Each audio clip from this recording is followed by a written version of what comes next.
is working. I cannot record this on my computer because reasons. I don't have time to troubleshoot them. Why don't we just take a look at where we left off? So last time we left off, we started working on, rather, because it was already created, but started working on the item system, and you can see that now I have all these buttons here appearing for items that are in my range of pickup. So now what I have to do is actually being able to pick them up. And maybe later we will implement some other mechanisms for picking up. So for example, clicking on the item itself on the screen rather than on the UI. But this is kind of the rough draft. I'll probably modify these buttons so they don't just contain the drawing of the item itself, but also will have some kind of arrow symbolizing picking up, and then when you pick up you will have them and you can drop them, things like that. So, but we need to figure out how to pick the items up first, and for that we'll of course have to be able so what we do here is whenever we enter, or rather our character enters, so let me open the character here. So when our character our character moves such that this item pickup range gets into an item, then we will actually call the function that will interact with the item. So the item can either enter or exit this area, and based on that we will either add the item button or remove the item button to our heads-up display. And well, we'll have to create some kind of a link between this button being pressed and starting a pickup mechanism, I guess. So first I'll have to think about how to implement that, and I'll just think about. What I was thinking actually is that for our future, it would be probably better if we did not just instantiate like a raw texture button, but we would have a separate instance for that, which would be better because we could add custom code to it and we didn't have to just rely on the basic functionality of a texture button, which I am utterly unfamiliar with in general. But let me contemplate this for a second. How can we connect? So we want to have so first of all, let me just check. We have already for our, where is this, in maps, I guess, CamLab UI elements, we have a gun, which is a similar approach. We have a control, and there is the texture button instantiated, or rather like parented to this control. We could do something really similar with our pickup system too. And here what we have is we have all these different what are those? These are the signals, but no, none of the signals is connected from here because we connect this, I guess, from somewhere else. We connect this from the game.gd, I think. So this is implemented is when that Item interact no spawn, not this, but when we give the ability to someone, so ability assigned, that's going to be doing that, I guess. And ability assigned, where is the ability assigned signal connected to anything? That's what we should figure out. And for that we can use RG ability assign. What is our... Yeah, we'll have to capitalize this second A here. So that is connected through the transition handlers. So the game scene, yeah.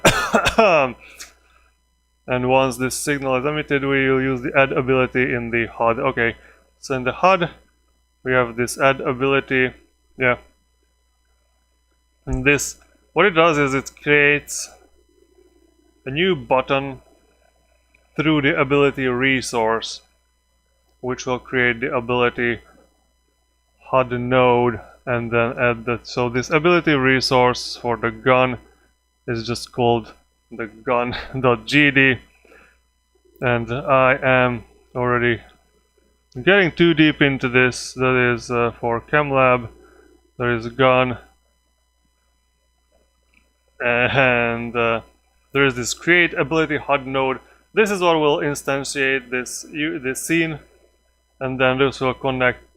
Oh, it connects the kill button down, and then the reload. Okay, so what we could just basically here it's just uses directly going through this kill button, the texture button here, to connect the button down to a function here. So probably we could do very similar thing in the HUD here, and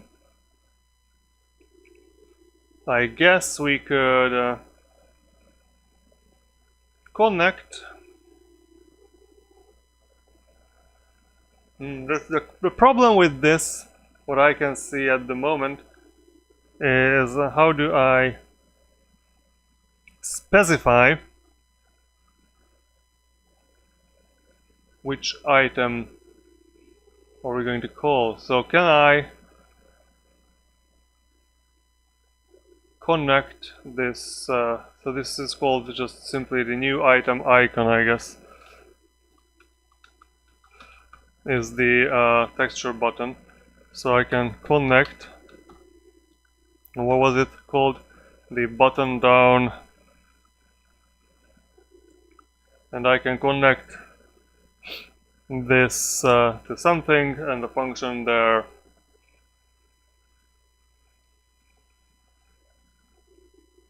So this should actually connect to the game scene. So the game scene is the thing that should handle the item pickup.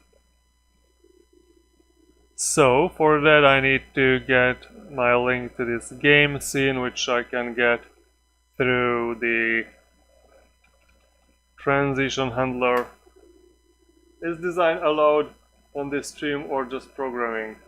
I think everything is allowed on this stream. I mean, I am not really good at design, that's why I'm not really doing that on stream.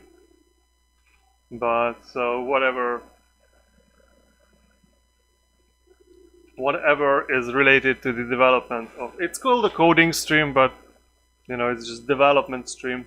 Whatever's related to the development is good to go. So if you have any idea. So I have a game design question for you. I've been working on a task system. Oh yeah, you're working on a task system. Good luck with that. Yeah. So you can ask me the question, of course. And we can discuss just general design principles here too. Doing that, I've created some buttons that need to be pushed to complete the task. Okay.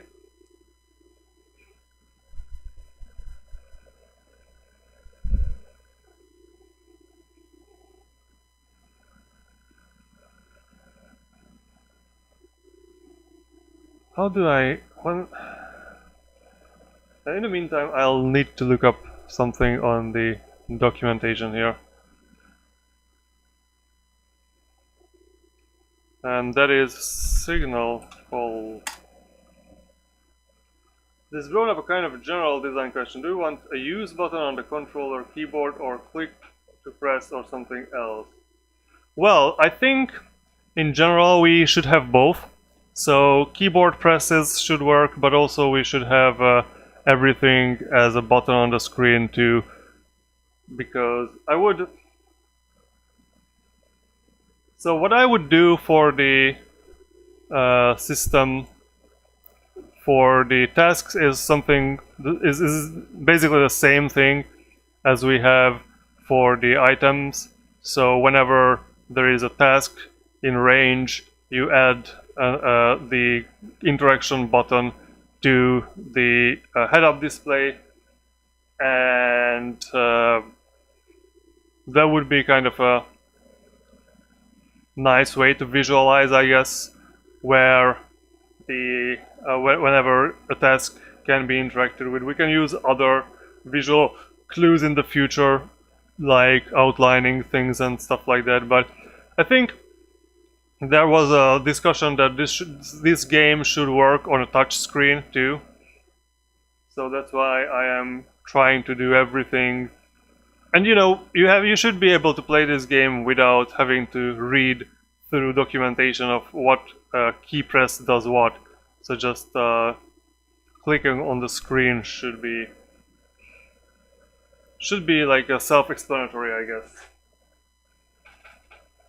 And then, you know, we can, because this is this type of game. So if we the most popular type of this kind of game is of course Among Us, which really started as like a phone game, and you can imagine that this is kind of type of game that you would play with your friends sitting in the same room on your phone or something like that.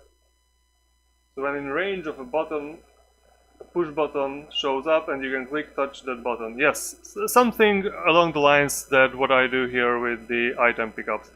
So as you get in range, the items show up, and same should be with the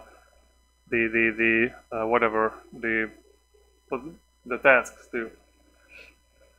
And when you press that button, the interaction with the task should start.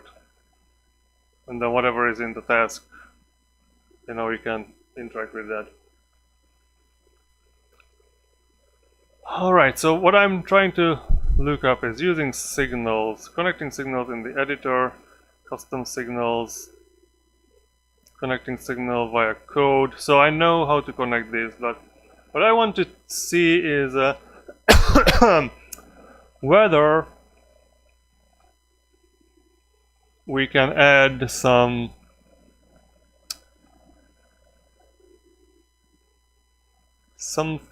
special there. So when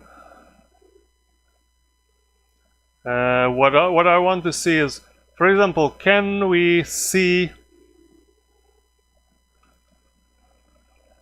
because what I want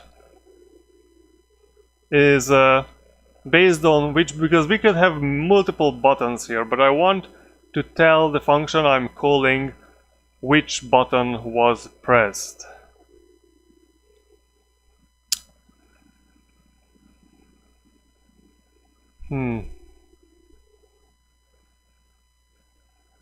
Is there a lambda function? I would do it with a lambda in Python, but is there lambda functions in Godot? Is there a lambda function? Can we do? No, it seems like we don't have.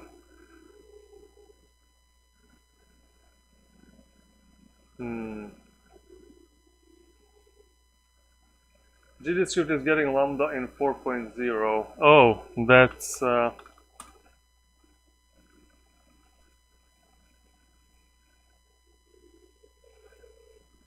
not good.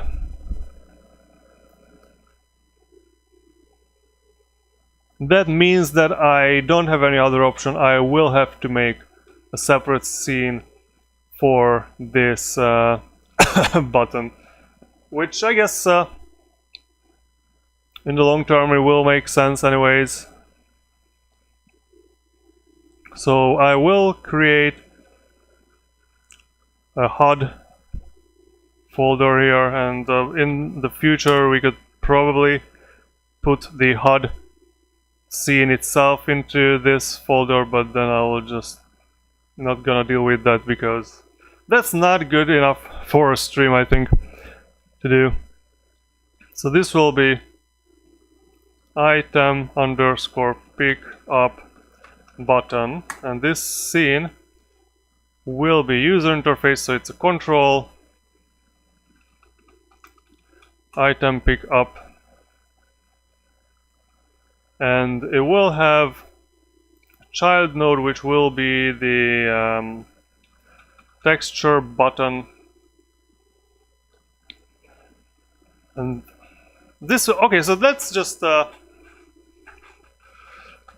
make it then, let's just make it good. Let's just do whatever I wanted to do this to make it look better. And that will be, how can I add, so for that let me just check one thing first here.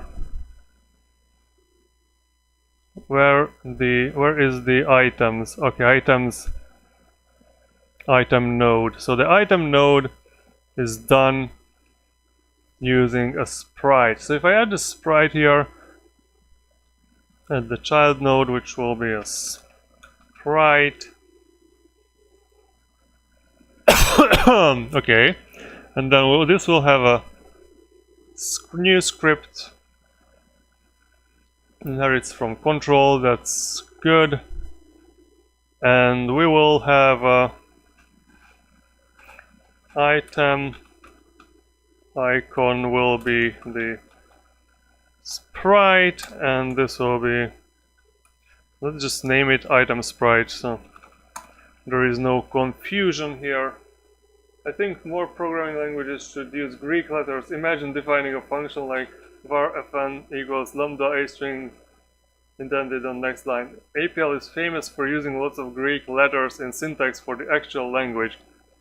Yeah, I mean, should we have a keyboard that has like an additional button which switches to Greek letters, or do I have to use something? So because, I don't know, so the US keyboards only have Control, Alt and Shift, but European keyboards also have, like, the right hand side Alt is a different Alt button. It's an Alt GR button, and that GR does not mean Alt Greek, it means something else. But that could be, we could have an Alt Greek button, or maybe next to the Shift button, which makes Greek letters instead of uppercase. Ethanol, you need 60 extra keys on your keyboard for APL. They literally sold APL keyboards specifically for programming in APL. Well, that's kind of like a neat business decision.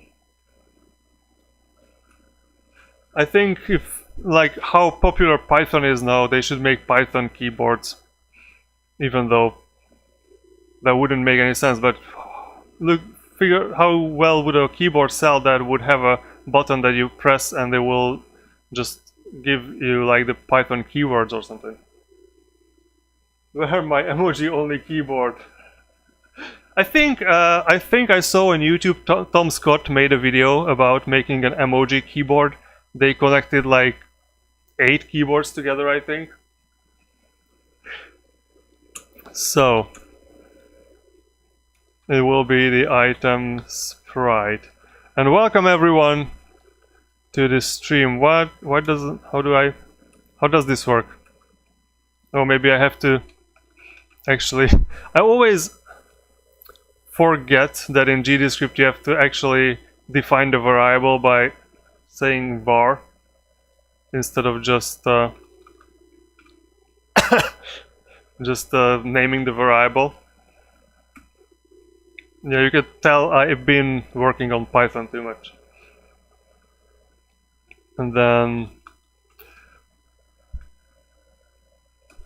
pick up button. That's what is it? Texture button. Okay. This is nice, and we also have to have a variable that will link to the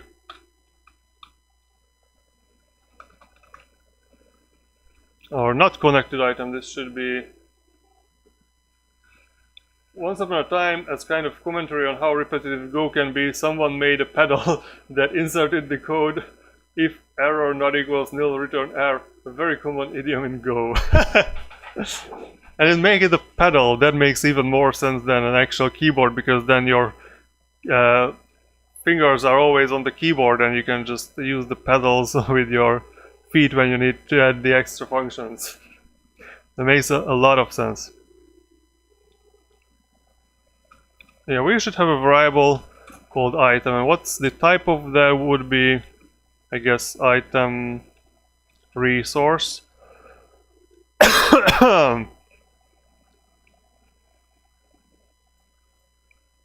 But this will, yeah, this will have a little issue here, but that will be, we will deal with that. So for that, what we need is we actually should have preloaded the pickup button, which, how do we do that? I never know. How do we preload the pickup button?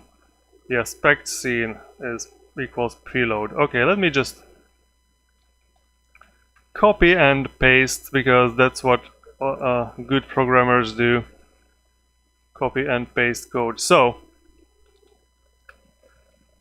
item pick up scene, that's I think a good name, and this will be game, and not in maps, but instead it will be in games, or rather game, and HUD slash item underscore pick underscore up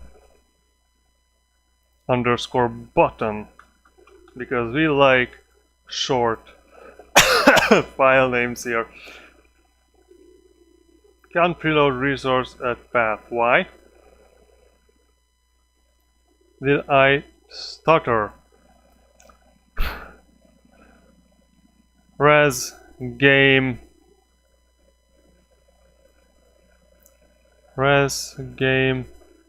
Okay, why are we in the directory maps? That's not what I'm wanting to. That's not what I wanted to do here. I want this in the game directory. Yeah. Okay. All right.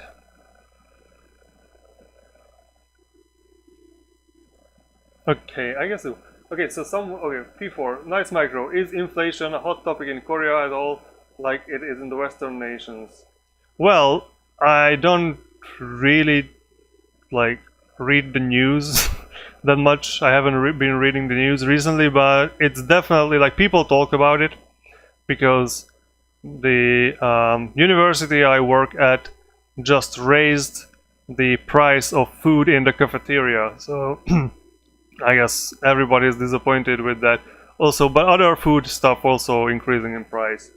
So we are heading towards the 30,000 won fried chicken menu, which is very sad, because it's around 20,000, or at least, you know, like you could have a decent quality and quantity of fried chicken for 20,000 a few years back, but nowadays it's going like 22, 23.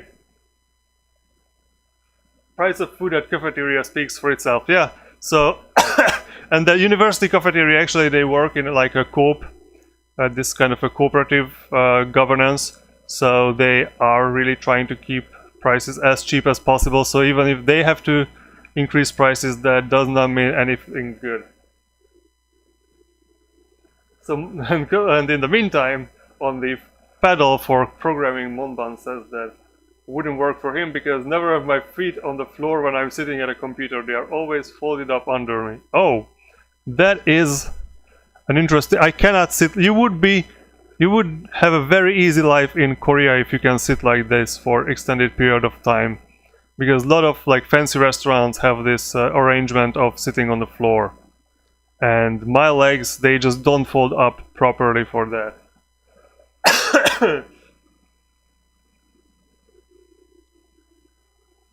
My rent is going up like 20-30% in June. I'm sure my paycheck didn't go up that much. Wow, that is extreme. 20-30. So I was very lucky. I lived for 5 years in Seoul and the rent never went up for me. But by the time I moved out, I wouldn't be able to find like the same floor space for like I would have to go similarly 20-30% higher. But my landlord was very nice and never increased my price until I moved out. What the hell was I doing before I got distracted by this being in the wrong folder? Item pickup button, no. Item node, no. HUD, this is it. Now you can find it, alright. So what we need to do here is, instead of creating a texture button, we can instantiate the item pickup scene. I guess, how does that work? That works by, come on, instance. That's the instance function. Alright. So this is going to be control. And this is going to be, what was the name again? Item pickup scene dot instance. The item resource is the item get item resource. That's fine. And so so now we don't have these functions. We need to do, what we do instead is that we will new item icon dot, we'll have to make a function for this on the pickup button. So let's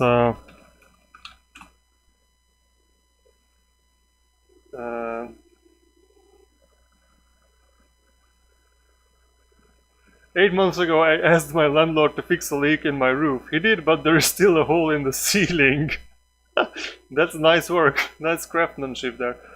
I will not remind him until he attempts to raise my rent. I'm fighting inflation.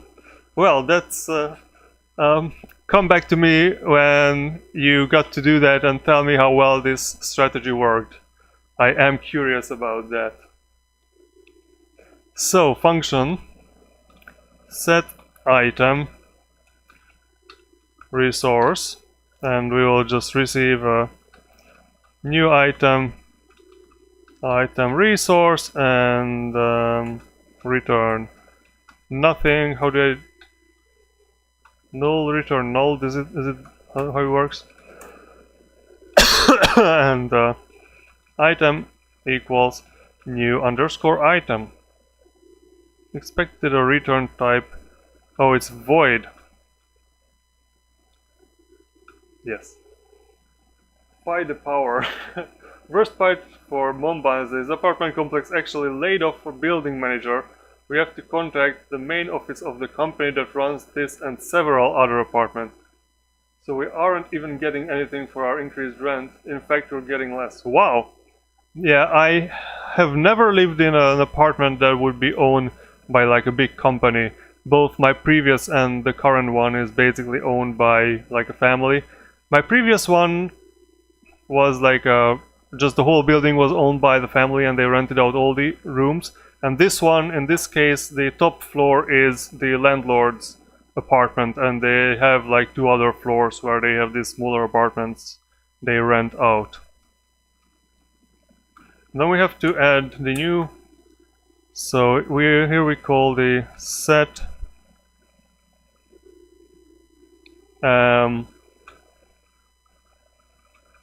Okay, set item. What? Set item resource. Of course, it does not work for the auto completion. I always forget that. And that is item resource. So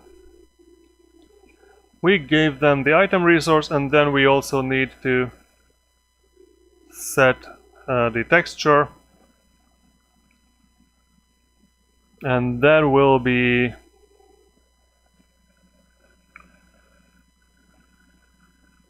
basically I will have to move this to the other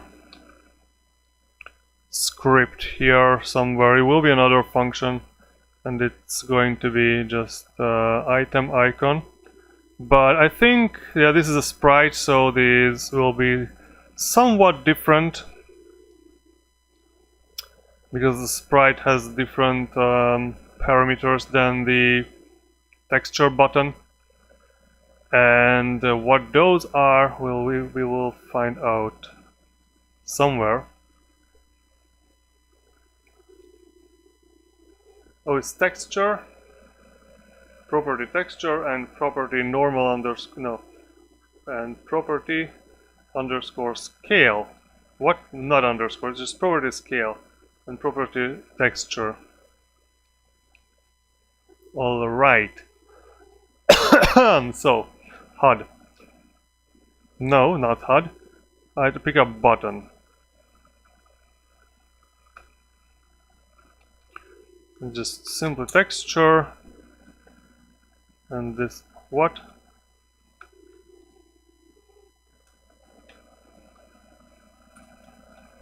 What? How do you type? What's the path? I lived in a large apartment complex once run by a company, and after that I rented from individuals. Overall, it has worked out much better.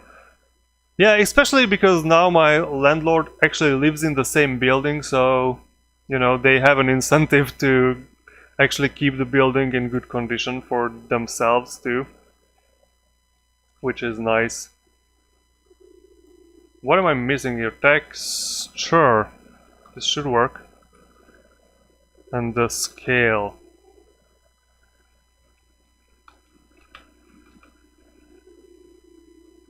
Oh, because of course, yeah.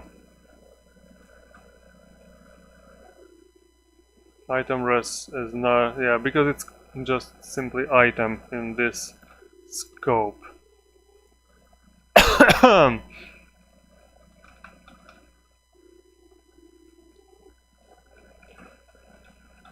And what we will do here is we will call deferred the set texture, because when we instantiate,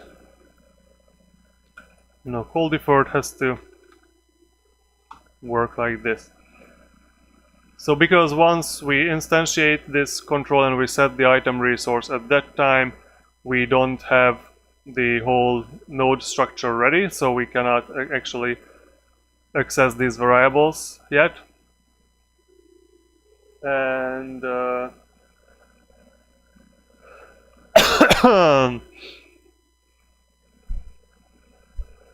yeah, I think this should work.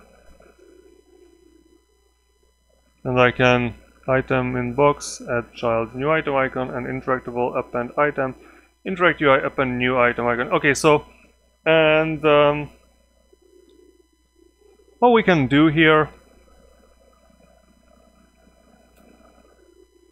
is we can actually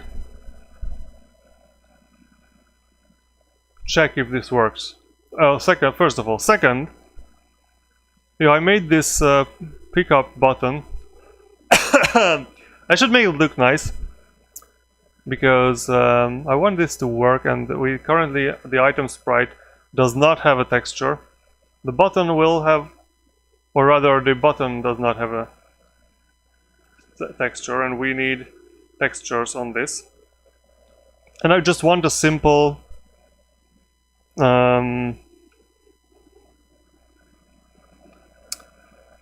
arrow that points upwards.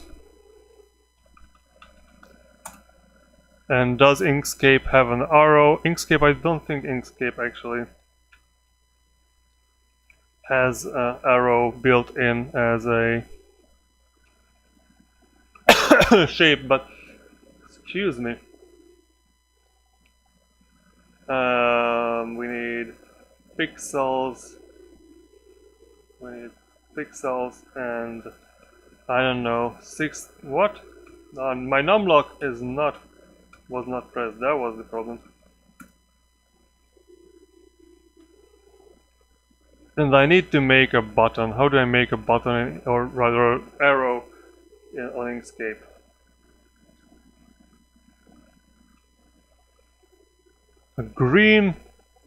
An egregiously ugly green button.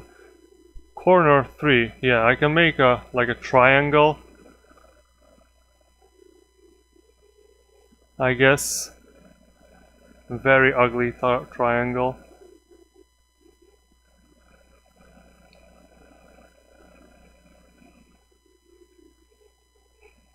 Alright, how is this for an arrow?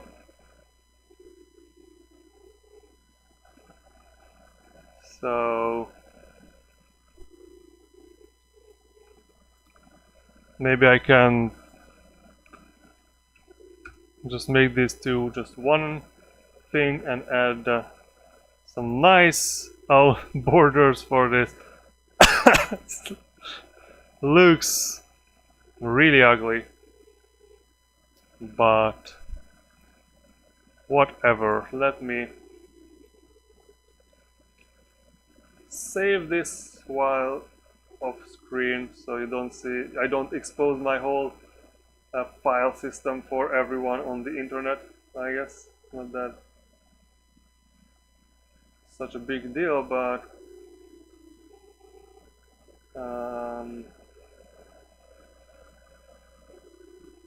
let me save it somewhere real quick.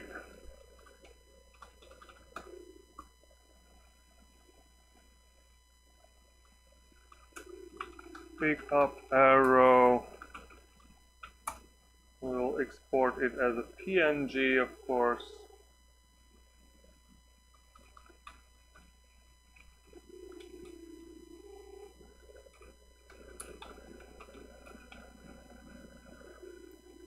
And now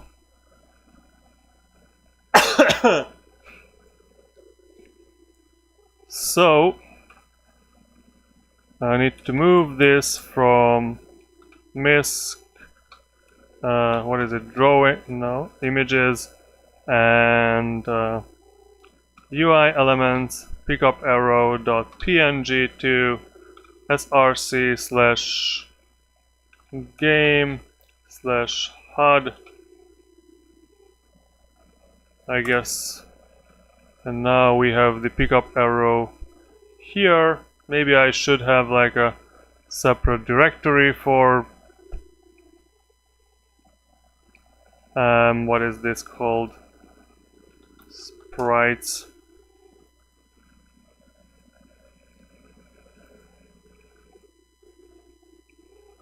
And this pickup button will have this sprite. Now this is how it looks like. Very ugly, doesn't matter. It's really ugly. But anyways, we will test.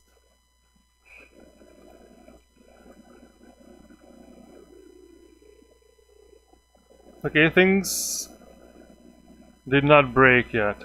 Now it's, of course it's broken, so non-existent function set item resource and base control. Okay. So maybe I should just not give this a type. Is the type check failing here? Because that's very funny if the type check fails me on runtime and not at compile time. Invalid call, non-existent function on base control. Okay, so it's still.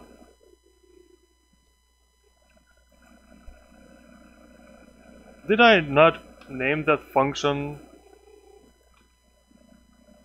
Set item resource.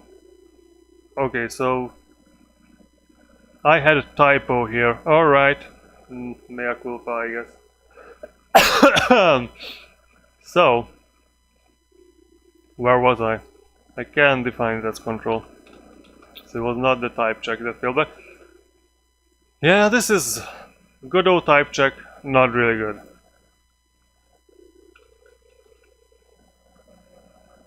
Let's see. Okay. This is actually, you can see the arrow is there, so that's really nice. But why does it look so weird? Let me check here. I need this one and the head-up display.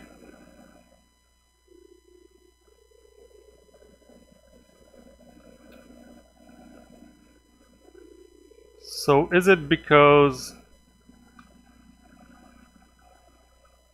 No, what do I... Oh, let me just close all these things I don't need.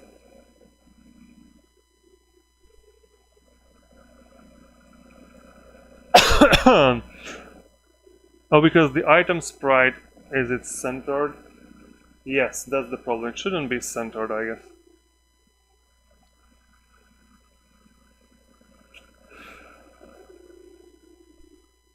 Maybe this button...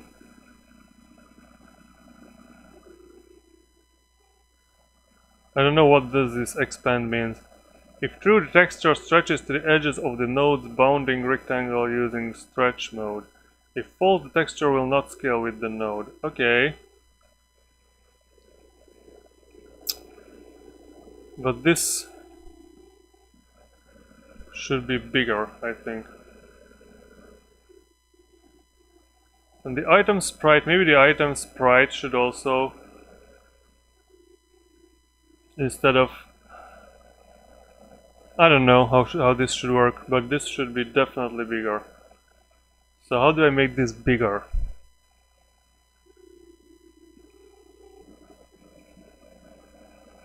Margin? Yeah, I guess this is it. Oh, but then it stretches a very ugly way. Anyways, this should solve it, I think.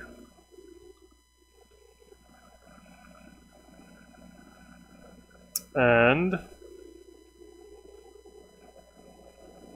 but still...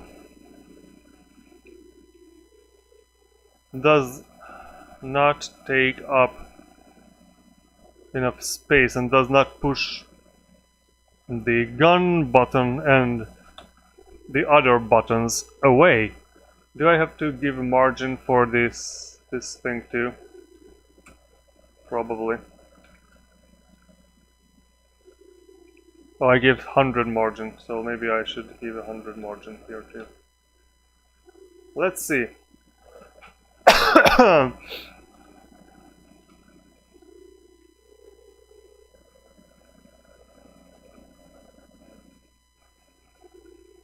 No, why don't you... I don't understand what's going on here. So the head-up display, game start button that's up there, game UI is just very simply done here, and item interact, so margin right, margin bottom, that's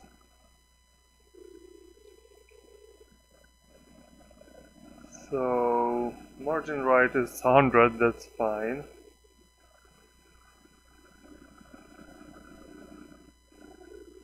What about this? Why don't we have a margin right? Why do you have a rectangle size that's so small?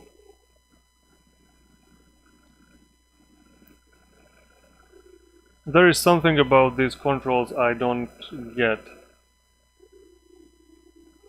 Rectangle. What is this? What is this actually? I have no idea.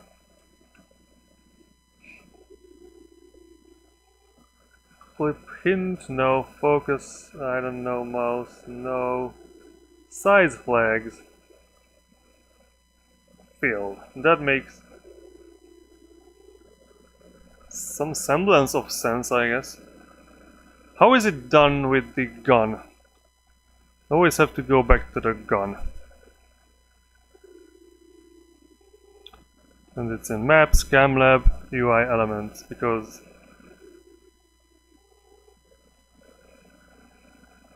that is weird, because this one, you can see that, so this just have this huge rectangle around. Maybe that's what we need, is like have this huge rectangle here too.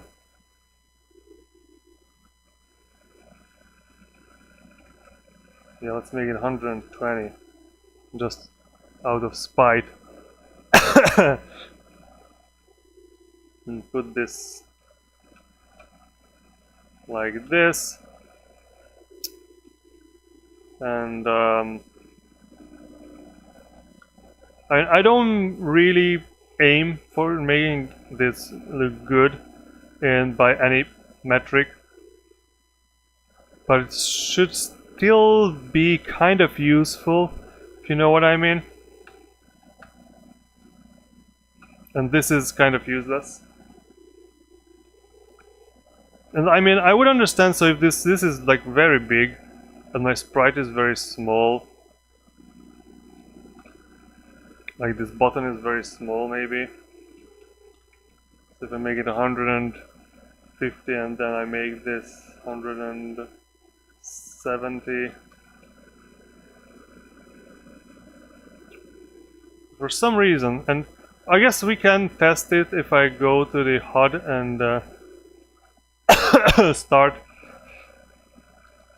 adding my, what is this, item pickup button things here.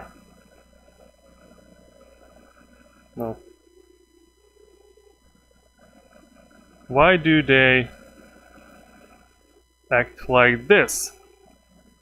That is the question, I guess. Because if I just added, when I just added like the texture buttons, it didn't act like this. So that's why I think it's an issue with however, does it feel, expand? I don't know.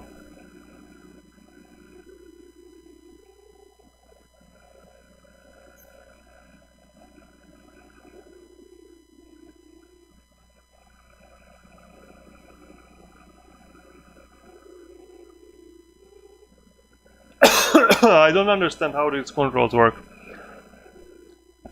as you can see. Because these are supposed to help me organize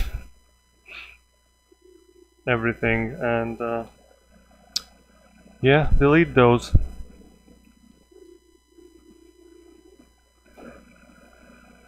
And for some reason, the item pickup button.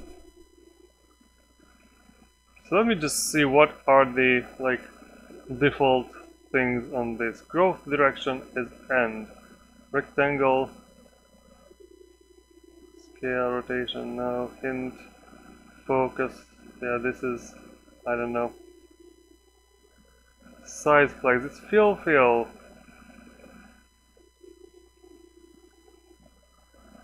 That's fine enough.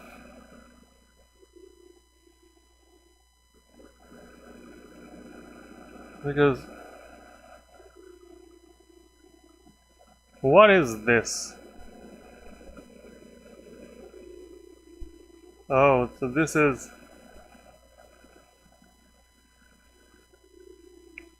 I see, so this is a margin, encore. Maybe this is what I should be.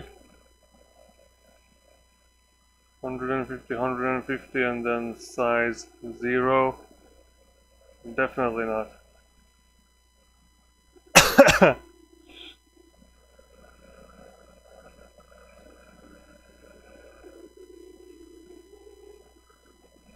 Definitely not.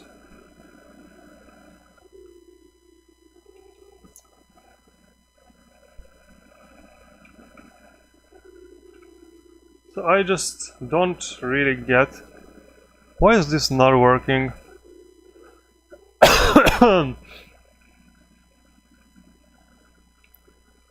If I just put these item pickup things in here, why are they behaving like that?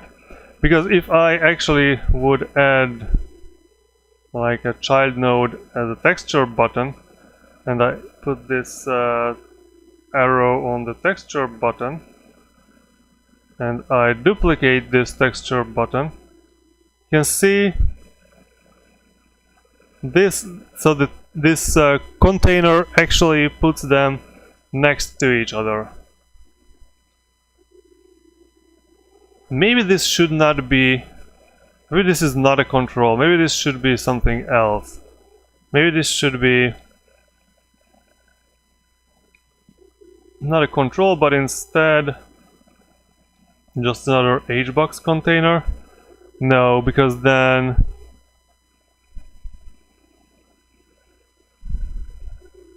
that does not sound right. Just a regular container.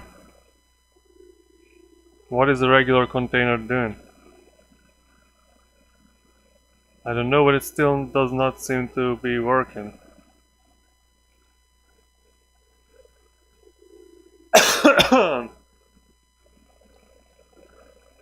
Maybe I have to,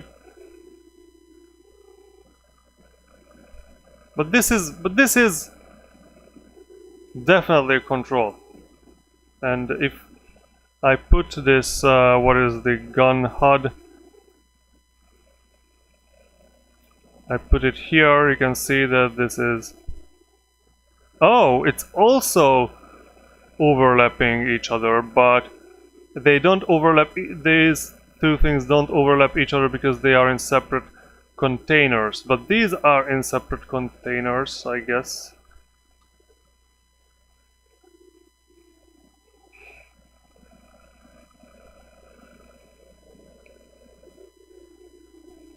And you can see this.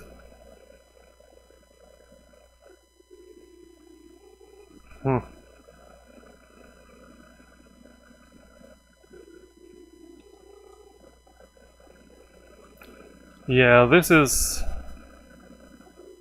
strange. Why are these texture buttons working the way they would do, and why don't they control? So if I change this,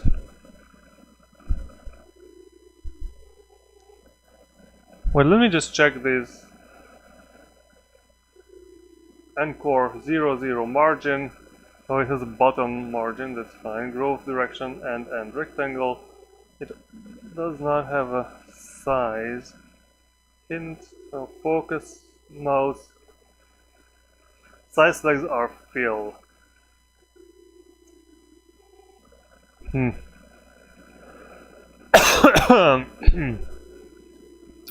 So maybe this does have to be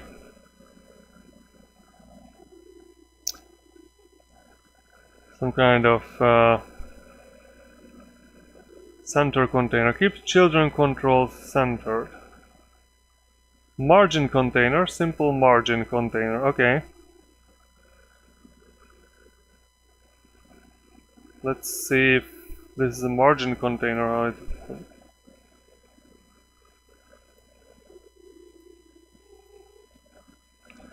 How does it work? No, it does not work. Why doesn't it work?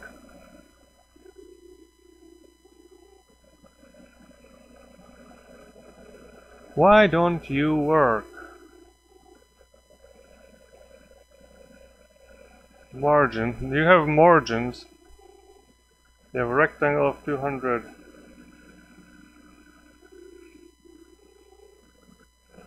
Scale of 1.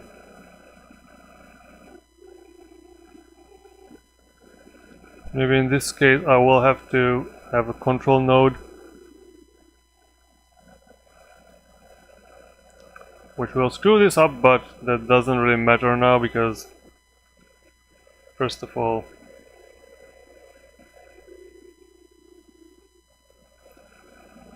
why?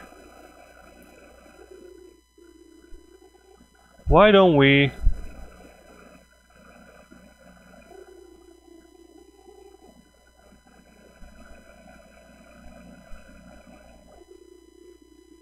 yeah, I will have to look up the documentation on this because this does not seem to work.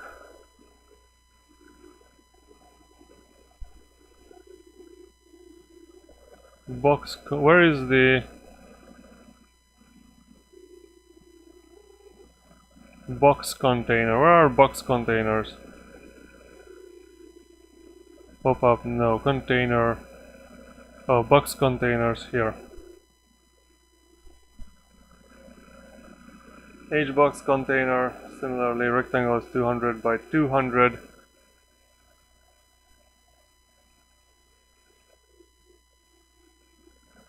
These are still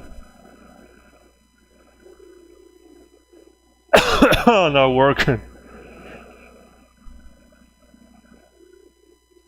Why don't you work?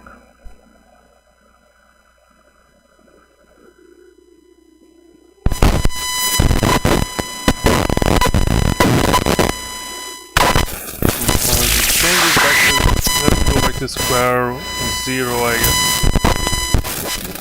And check how the hell the control works. So, control. Yeah, you can see I already checked this and I still don't understand.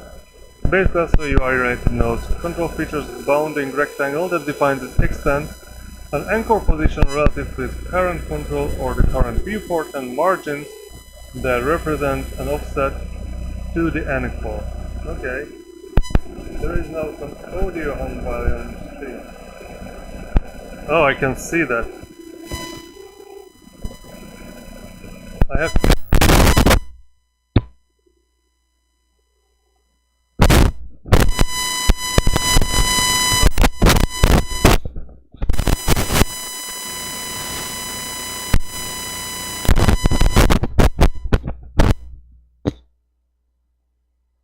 Okay, it seems to be going down. I probably moved my microphone by a micrometer and then it just started giving me some pain. It seems, looking at my monitor, it looks fine now. So, I don't really understand this point of having like a bounding rectangle that defines its extents, an anchor position relative to its parent control, and margins that represent an offset to the anchor. The margins update automatically when the node, any of its parents, or the screen size change. It was not a nice micrometer, yes. That is true. Goodell sends input events, yeah, I don't care. Only control node can be keyboard focused, I don't care about that. Control node gallery, user interface, I don't know which one should I look at.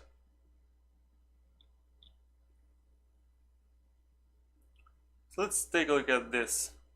GUI skinning and themes, I don't care. Size and anchors. Is it anchor? Is anchor the correct pronunciation here? Okay, so anchor, parent control or viewport, margin, left, top, right, bottom, control, begin end, okay. There are several ways, for now let's just imagine that the screen resolution has changed and the controls need to be repositioned. Some will need to follow the bottom of the screen, others the top of the screen, or maybe the right or left margins. Yeah, we will have to deal with this sometime in the future, but that's not what I want. This is done by editing the margin properties of controls. Each control has 4 margins, left, right, bottom, and top. By default, all of them represent a distance in pixels. In America and England, it's pronounced in the way they said anger, but with a K. Anchor. I guess, anchor. But it's definitely not enter, right? There is no ch sound in there. Top left corner and parent control are indicated on the viewport. When horizontal left, right, and vertical top bottom anchors are changed to 1, the margin values become relative to the bottom right corner of the parent control of the viewport. It's 20, 20, 100, and 50. That's the margin. Each corner has 4 margins. Okay, left, right. By default, all of them represent distance in pixels relative to the top left corner of the parent control. In case there is no parent control, the viewport. Okay, so this margin here, 0, 0, 200, 200, it means that we'll start, okay, I got this. That's kind of, okay, what happened to my button here though? Why did you get flattened out?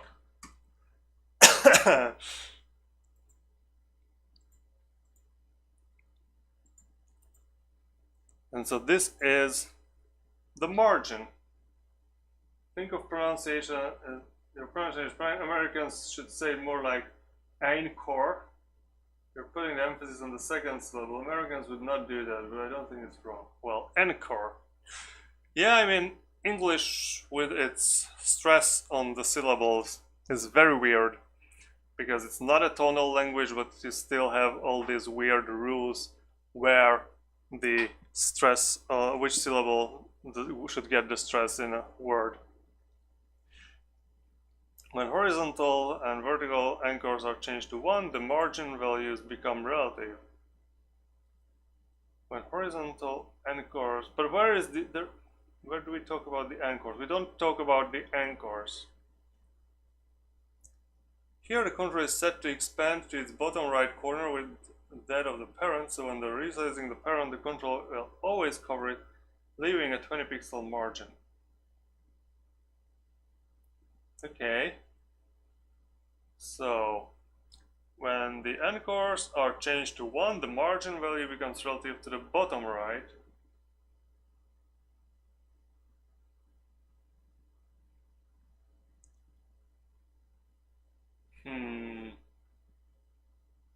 Okay, so the anchors on the having them set to 0, that is fine. That should be fine, because if I set them to 1, yeah, so then, okay, so I get what this means now. Okay, that makes sense now. And I need to put this central control and its parent, set its anchors to 0.5 and each margin to half its relevant dimension. Okay. Layout presets. Layout presets. Instead of manually adjusting the margin and anchor values, you can use the toolbar's layout menu above the viewport. Besides centering, it gives you many options. Yeah, fine. And I don't really... This did not really help solve my issue, did it? Because I still have to know... Okay, probably I have to look up these box controllers. And how do they work? So, box controller it is.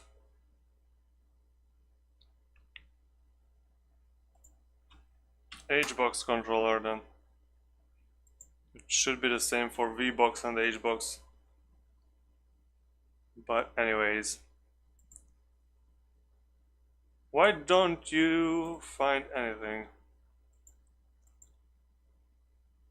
HBox container, it's not controller, it's container.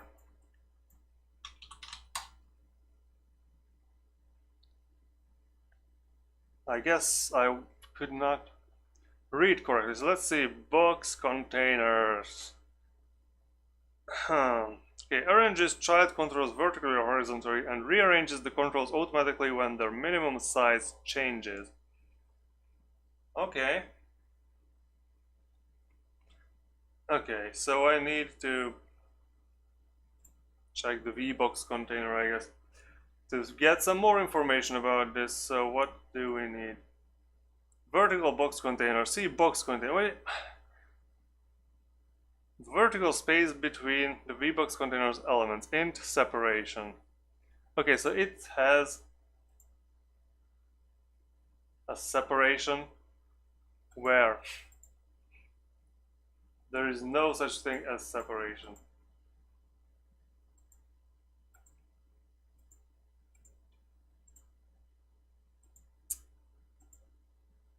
There's no such thing as separation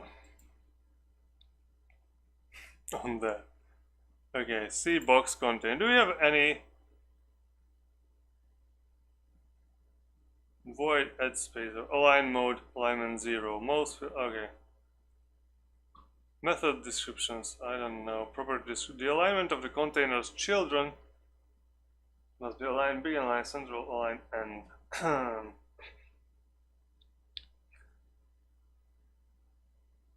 This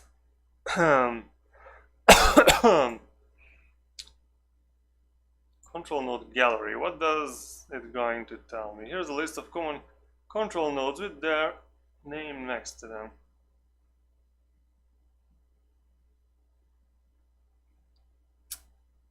Okay.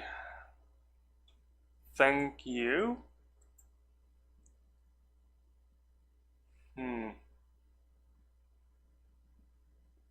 Do you have some only signals? No. Enumerations. Alright. There are a lot of enumerations. Okay, constants. Property descriptions. Okay, this looks like a lot of things, so now we try to anchor bottom. So we already take a look at the anchors. Focus node, what are these? Focus neighbor left, focus neighbor la la la. Focus previous, grow horizontal, grow vertical. Controls the direction of the horizontal axis in which the control should grow if its horizontal minimum size is changed to be greater than its current size, as the control always has to be at least the minimum size. Okay, where is the minimum size? I have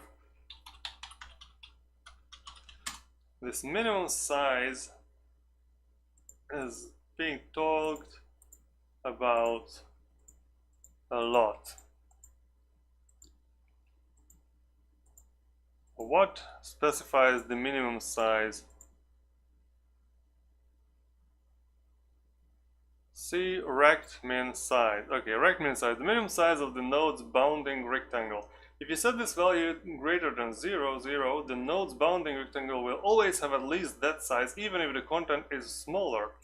If it's set to 0, 0, the node size automatically sizes automatically to fit its content, be it a texture or child nodes. So this is rect min size. Rect min size. Okay. Let's change the rect min size then to 200 by 200. And let's see.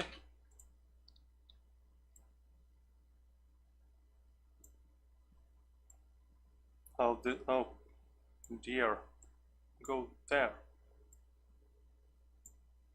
Okay, so this is what we need to do. All right, minimum size. Great achievement. However, this item contains only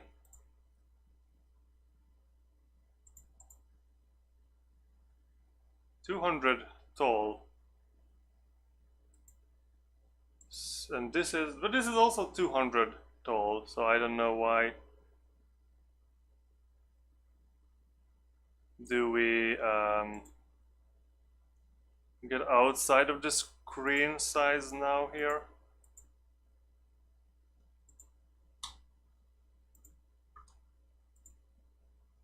Oh, because it's already 134. Okay, that's a very esoteric number over there, but Sure, why not? What we learned is that we can make it to always stick to the bottom of the screen, which is not this. Damn, no.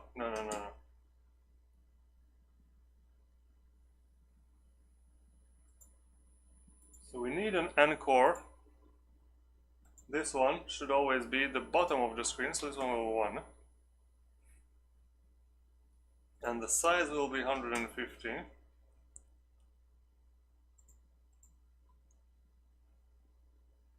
I want this. I don't understand how this works.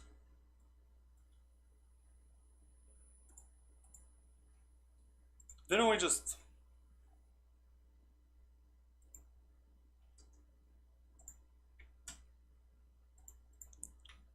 bottom left? No? It wasn't this that we just learned about in this tutorial previously? That I need to put my anchors. What when horizontal and/or vertical anchors are changed to 1, the margin values become relative to the bottom right. When horizontal left, right, and the vertical top, bottom anchors are changed to 1, the margin values become relative to the bottom right corner of the left, right. So both left and right are 1. So here I guess we need both top and bottom as 1. Not really. Or maybe because this HUD should encompass the whole screen. I guess this head-up display should encompass everything. No?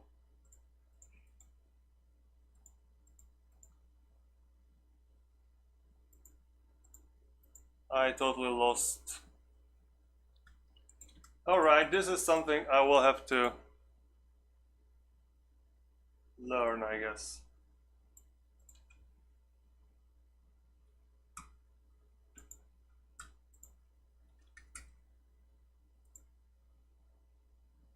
Oh no, this is about margins. Everything is about margins, isn't it?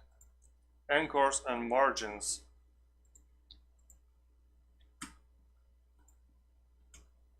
Yes. Now this HUD spreads everything. And this game UI is going to the bottom, and then, well, I guess here I need to minus 150. Great. All right. Now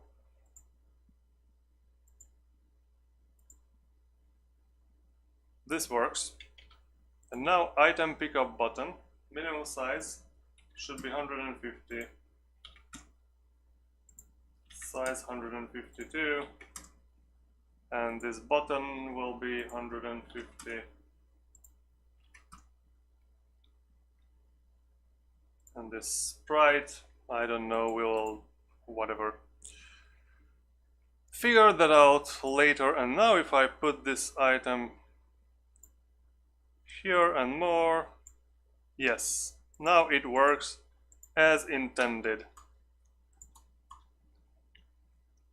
So now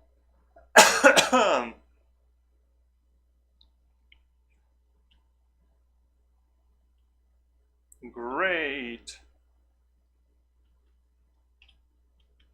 We will probably have like a limit on how many of these can appear here, but in general in the game we probably also won't have this kind of just bunch of items on the floor. But now that it works, we will have to do something with these buttons there before we go further. So let me just print a debug message here.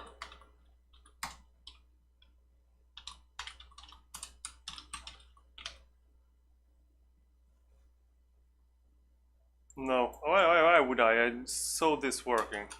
So what I want is, instead I want this button to have when I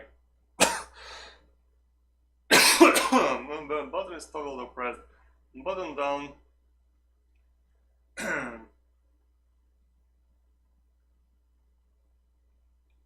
Need to know the button's press state. Now I just need button down, and then print debug message here.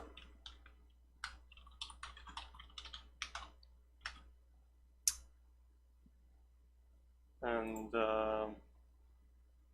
let's see if it works, and if it works, I'll commit the changes. Because button pressed works. Okay, very good.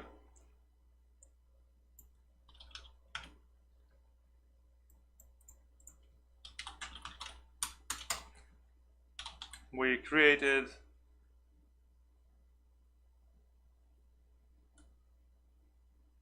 new files, and yeah, okay, add, all right.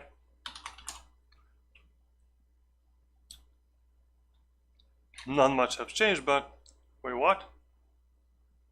Oh, because most of the change are in new files.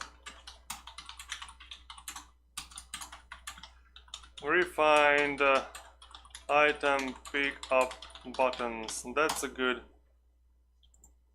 thing to call this. And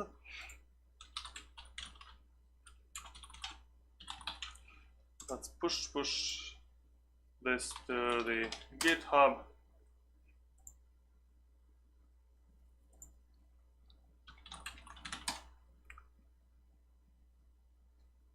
Okay. Oh, because of the new drawings. Great, beautiful drawings. Took some time to push them to my GitHub. All right. Beautiful. So now that we have this done, we need to actually deal with this button press. And how we will deal with this is we'll need to connect a signal. So first of all, this pickup button will have to have a signal called button pressed, and this will have to emit signal button pressed, and then it will also send itself with it. That's good. And this signal will have to be connected here. So, or maybe we can just connect this signal whenever we create this with the items item.connect.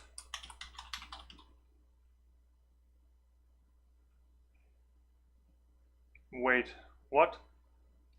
No. Is it self.connect?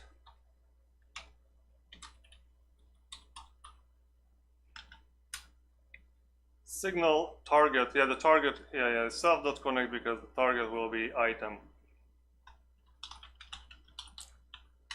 What? No, button press is the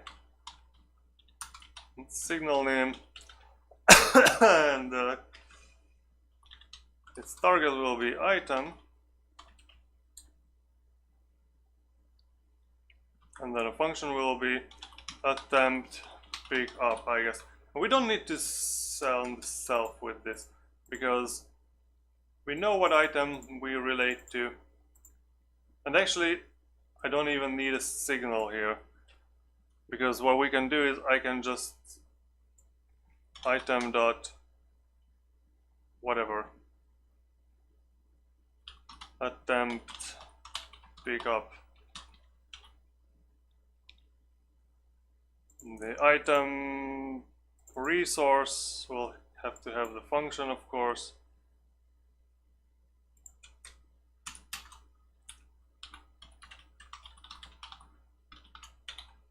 attempt pickup.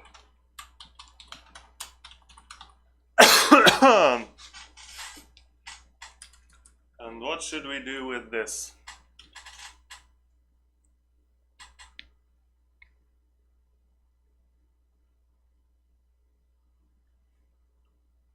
Well, first of all,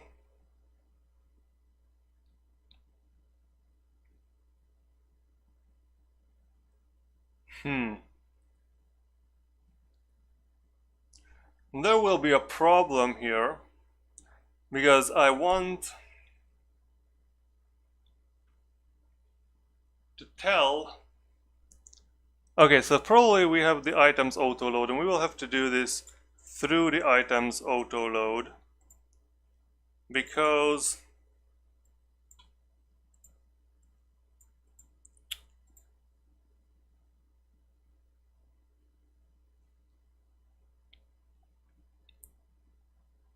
what we need, do we have a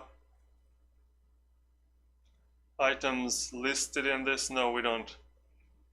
But we need to have all the items that are created stored in this auto load because otherwise we cannot really communicate through the server which item do we want to interact with. So var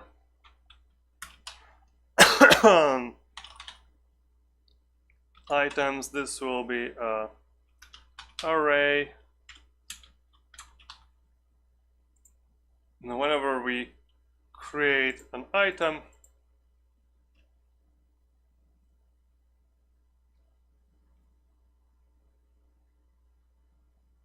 we will, wow, these are very difficult to read in that small window, so let me just open this bigger. So whenever we create this item resource, we have to store this. Have a good weekend. Going to be sleeping soon. Yeah, P4, have a good night. And thank you for sticking with us. It was a lot of fun having you over on the stream and discussing all the different things. And if you can join tomorrow, maybe, if I have another stream with aliens instead of coding, then see you then. If not, then see you whenever you have time to join next time. Sign, and then let's store item resource in a list, because we need these items to be, and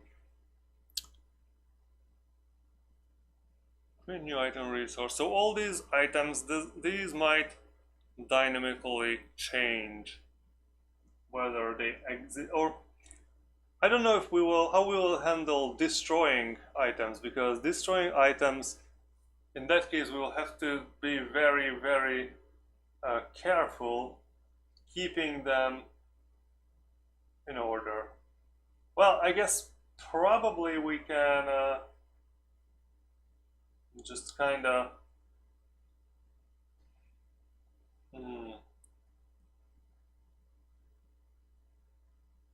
yeah, I don't know. We will have to, every item will have to have, this should be a dictionary. There is, because otherwise we cannot guarantee that the keys will stay the same. But if it is a dictionary,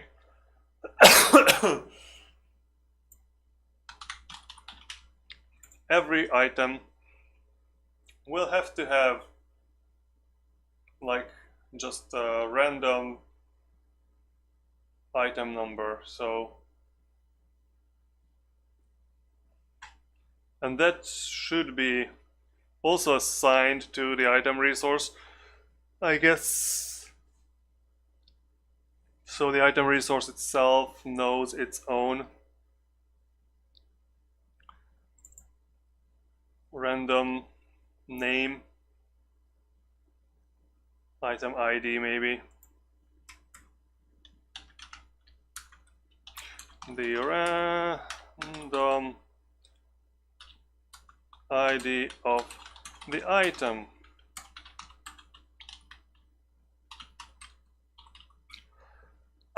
This should be an integer.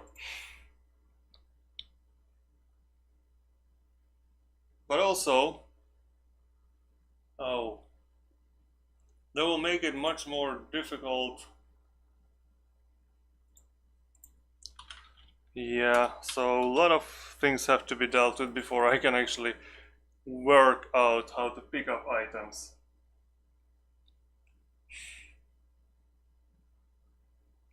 A lot of things have to be worked out here. So items,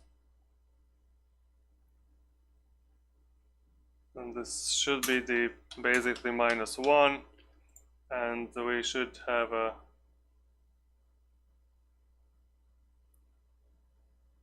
set. Do we not have like a set item name? Yeah, this is very, very strange here. Now we have the getter functions but not the setter functions.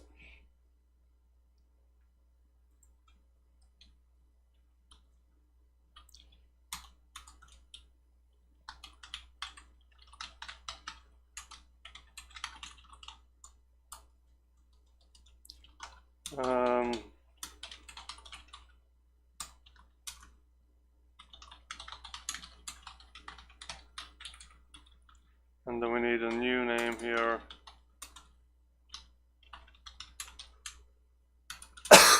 Which is a which is a string. And we can just probably set get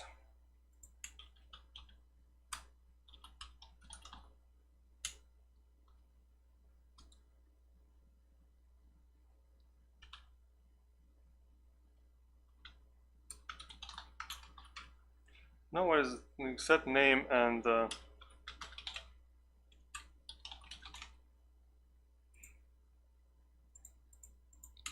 this one also have a set get, which will be set ID get ID.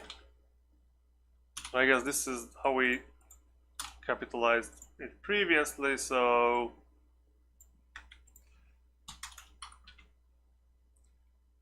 get ID will be an integer and set ID also have to be an integer.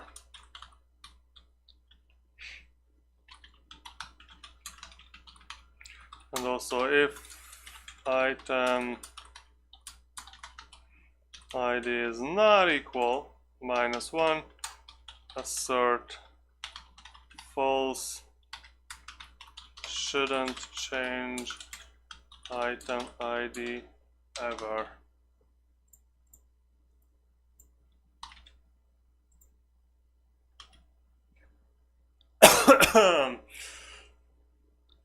And now that we have this, we can go back to the items.gd.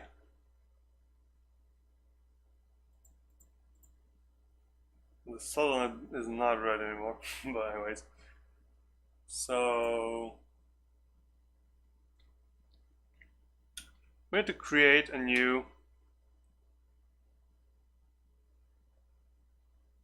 Okay, so in this one, create item resource. This is where we should store the item resource in this dictionary.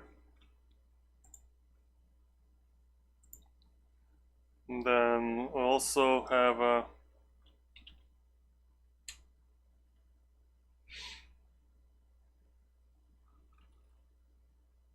what do I have here? We need an integer.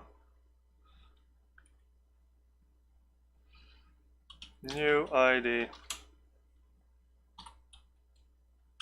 Integer and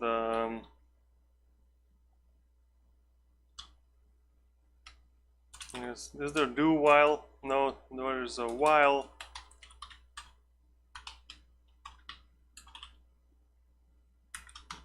not in underscore items dot id.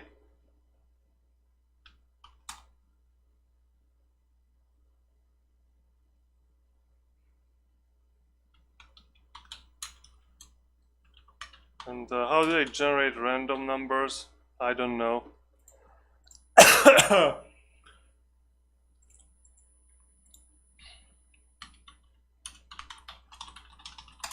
So I need a random integer here.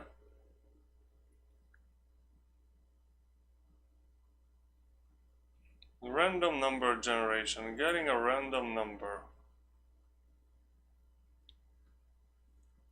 The function randi returns a random number between 0 and 2 to the 32 minus 1. Most likely use the modulo operator to bound the result. Okay, I don't want to bound the result. I just need randi. Will this work?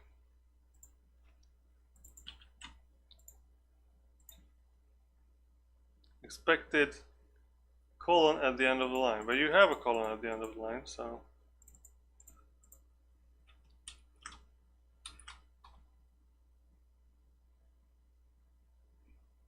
method ID isn't declared. Oh, okay, it's keys.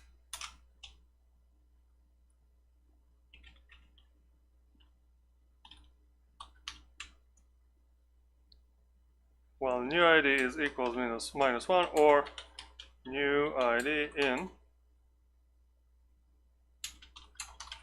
item.keys, new ID equals randi.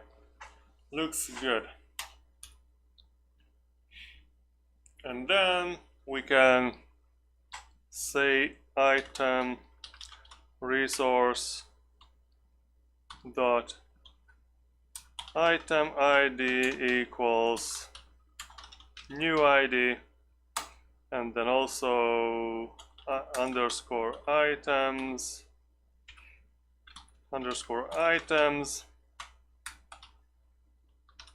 new ID equals item resource.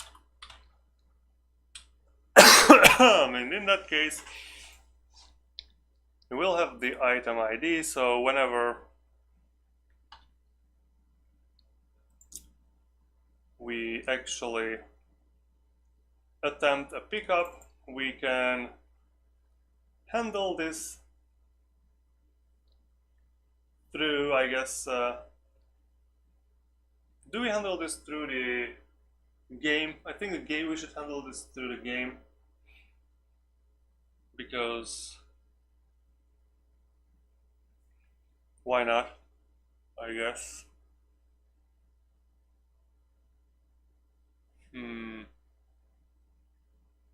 Or through items, maybe through items.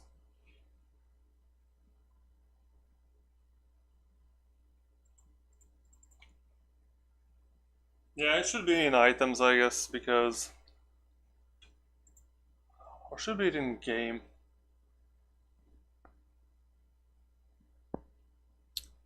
That's the good question here. So what I need to do is I need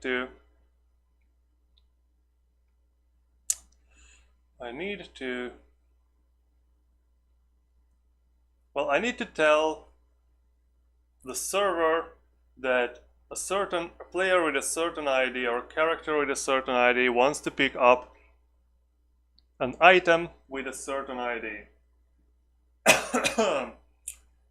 Which is fine.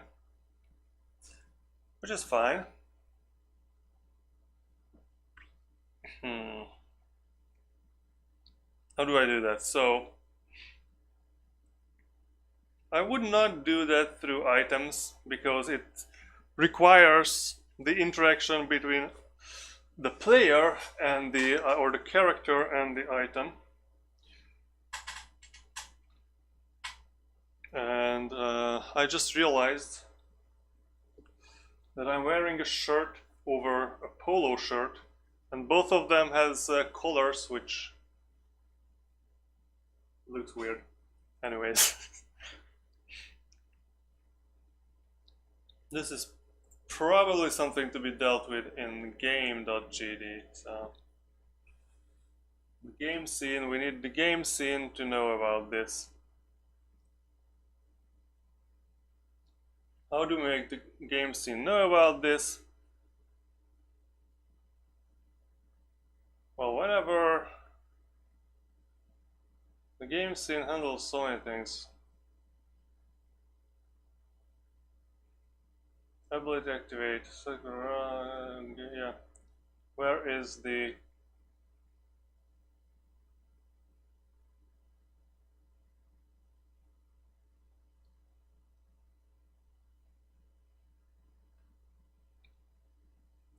I'm genuinely confused now about where do we pick up, add item to pick up. This interaction is handled without the game scene because it is just purely let's get back to the late 2000s and pop those colors. Yeah. Is it a 2000 thing to pop these colors like this? I mean, wasn't it like just a revival of something from earlier times? I don't know. In 2000s in Hungary, the thing was you never button up your colors on a polo shirt. You just let these things loose.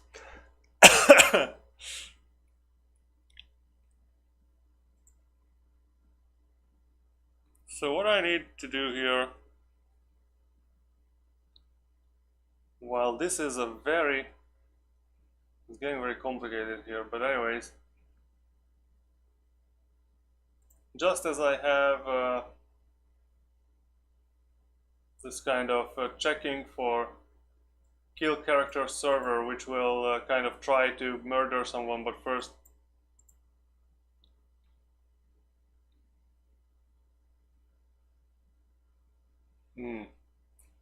So how do you do with the killing? Because that's a very interesting... I don't want to do it in a different way than I do with the killing, because doing things the same way is the nice thing. They say everything old is new again, styles become popular, fade away, then become popular again. Yeah, that's true. That is true. So what I do here is once the execute, we have this execute ability function here, but that is a client function. So what I want to do is there's the ability activate function, which tells us the parameters of all the abilities, and it will call the server to activate this ability, and the server... Wait, what?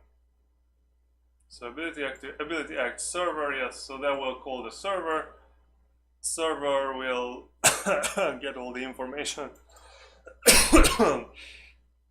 here from the ability, and then checks through the abilities whether it's possible to activate this ability, and if it actually can execute, it's possible to execute.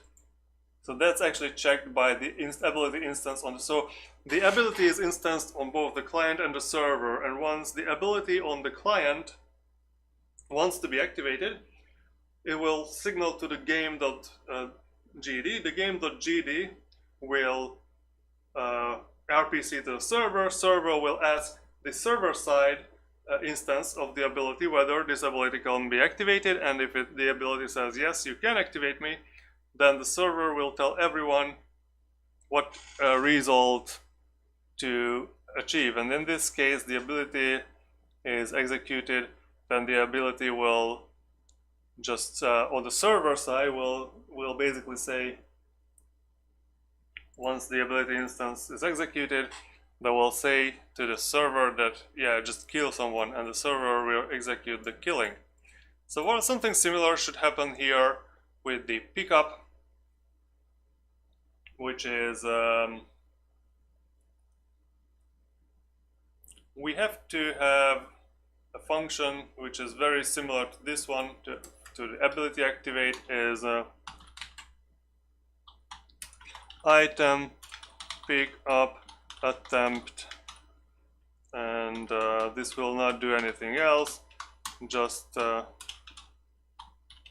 RPC the server with something called item pick up server or something. And we will have a parameter here which will, I think, because everyone can only pick up with their own character, so I don't have to send my character ID, I only need my item ID.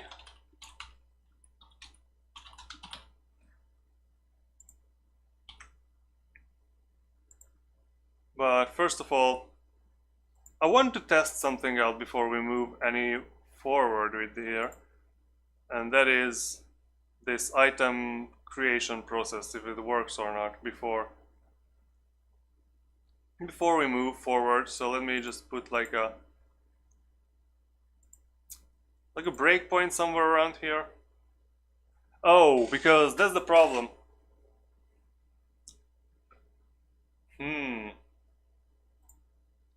Item name, we should actually, okay, that's the problem. This item numbers will have to be the same for everywhere.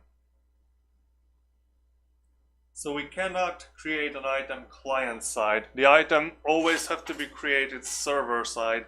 Otherwise, we have no control. We cannot synchronize the state between the different servers I have, or the different clients, the different players. Which is which brings us to this, that this create item will have to have an item ID, which is going to be an integer, but we'll have a default value of -1. And this item resource will be create item resource, and this will also require a new ID integer, which will default to -1.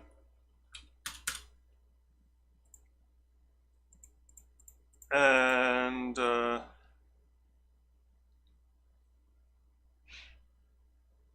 yeah, we should not, no, this is not a good idea. What is a better idea is to do this in the create item instead. I guess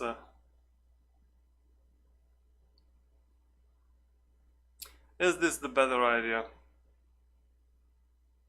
Item resource, create item resource, and then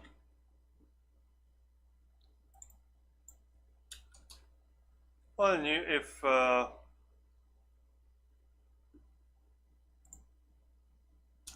yeah, this should be new ID. If it's not -1, we'll set this and then save. Okay, and then it returns an item resource. That's alright. And currently we only create items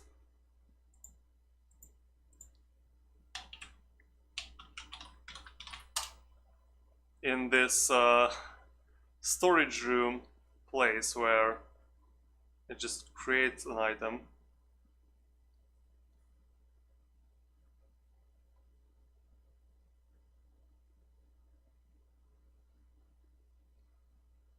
And the thing is, this is not how it should be done. So this new item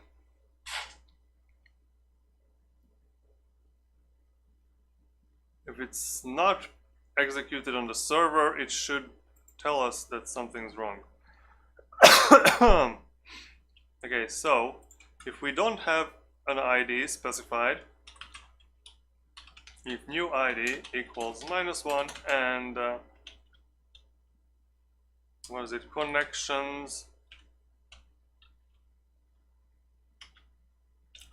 is not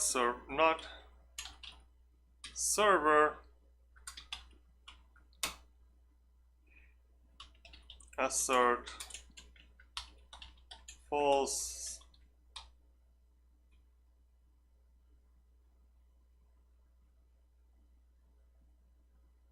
what expression expected?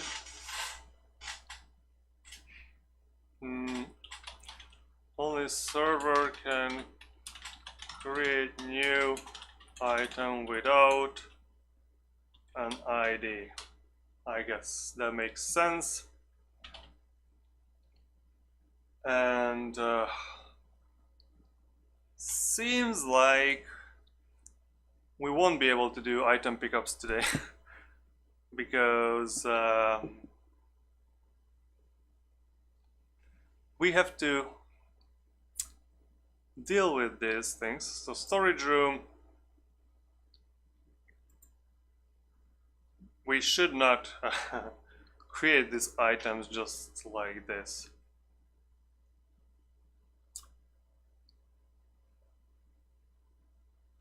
We should only do this if we are on the server. So if connections is server, if not connections is server, then just return. But if we are the server, we will create the new items. And once it's done, we'll return an item resource. Where do we return this item resource to? We return this item resource to the storage room.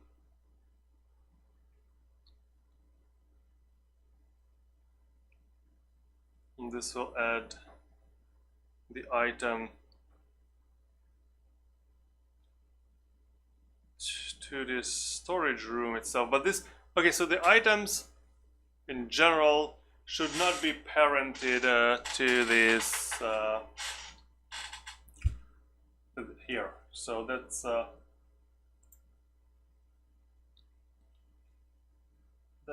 fine. To create the item, change its position, or rather set its position. Well, I think probably the item position should also be part of the creation once that I think about it in this aspect. When we create an item, we should have its position, which should be a vector too.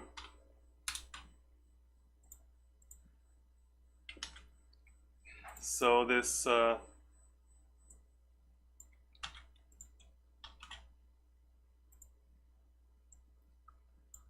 should happen here, and we should not add this new item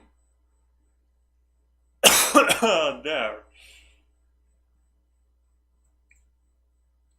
As a matter of fact, this should not return the item resource.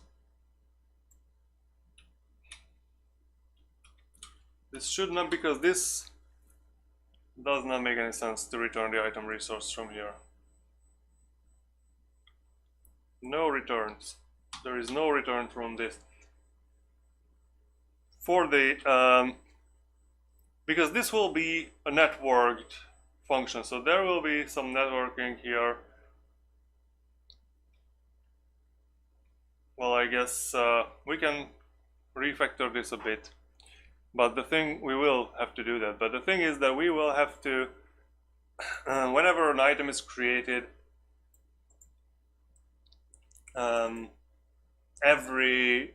it has to be synchronized between all the clients. So this should be something that's first done on the server, and once the server created the item, then it will broadcast the information to the clients, and the clients can create.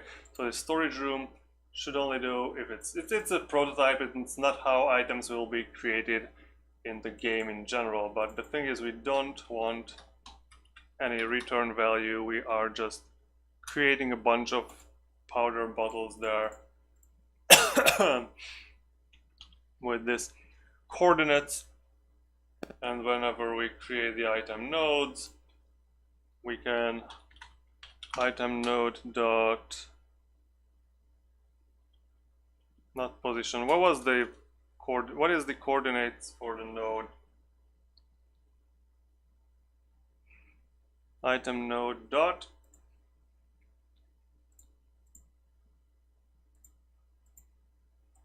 was it position? Yes.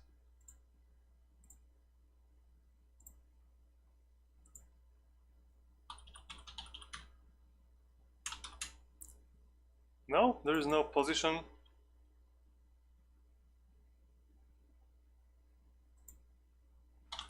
Let's make it item position and then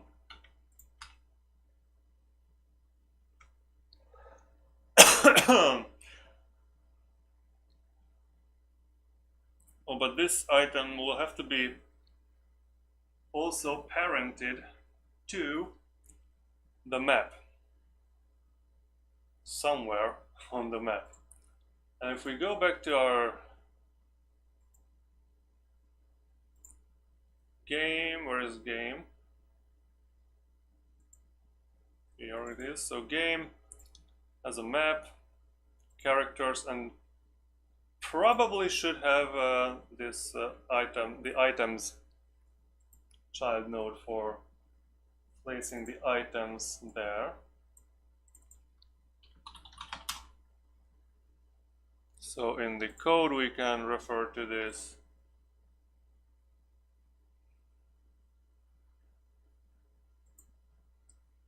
as already var items node 2D equals items. And so in the items here, what we can do, well, it's node 2D, so that's node 2D has position, right? So yeah. And now we need to get the, what is this called? Transition handler dot game scene dot items node dot add child item node. So game scene items node, game scene items node, add underscore child item node. Okay, so at this point I did not do any networking, but if I create a game, we still have all the items put on the map. And I guess because this is now not in the storage room but other place, it's, yeah, in the storage room I could add, what is this?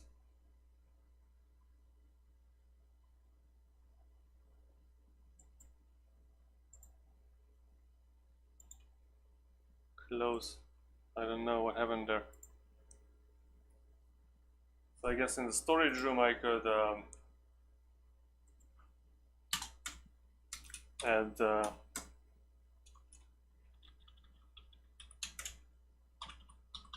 plus position, and this should put them back where they belong, but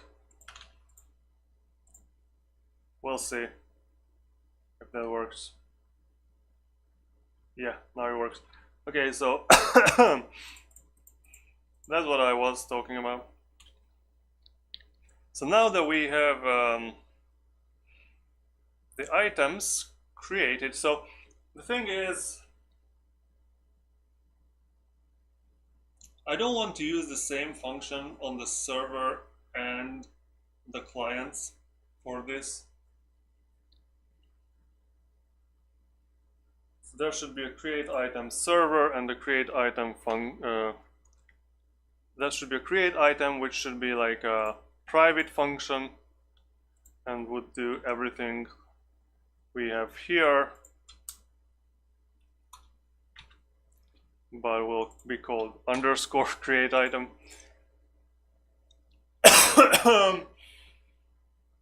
And in the public functions,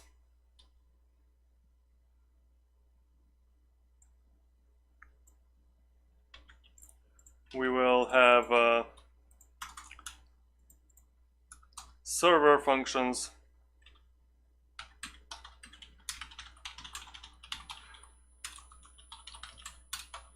which will, first of all, we need to create the item on the server, so it will be create item server, and we'll have item name and position, and we don't need the new ID here.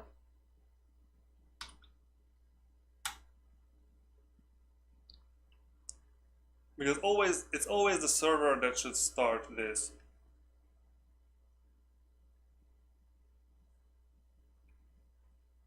So maybe this won't have a default value. New ID will always have to be given there. So the server will basically create the new ID.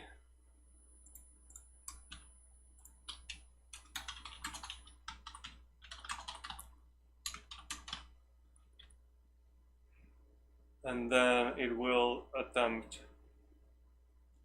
So this one we can remove now. Item resource.item, yeah, this looks all fine. So the server can just simply call the underscore create item with item name, item position, and also new ID. And it will also have like a, what is it called? Client functions.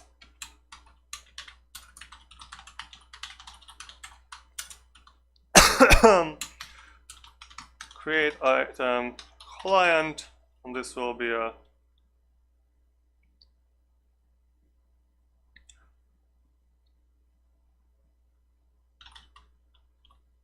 no, this should be a Puppet function. Should be Puppet sync.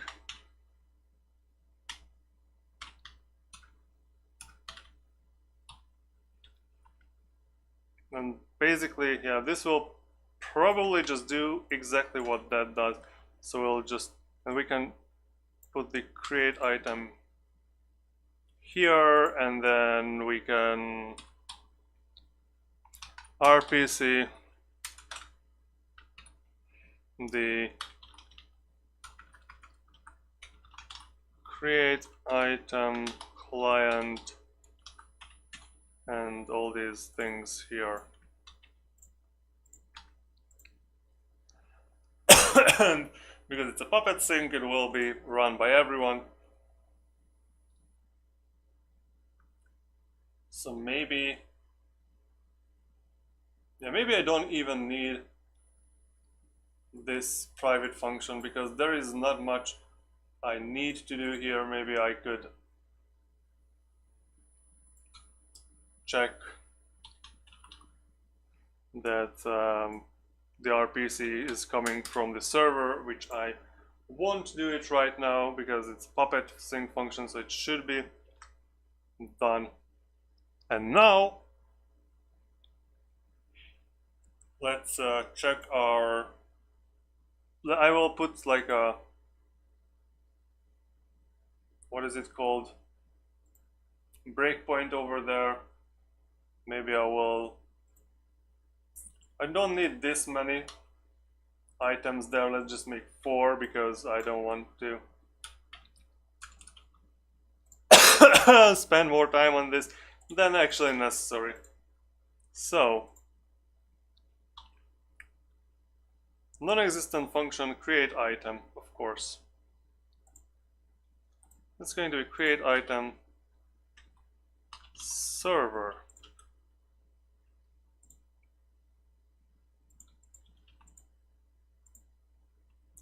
Non-existent function create item. What? Create item server. How is it non-existent? Excuse me. Did I make a typo somewhere?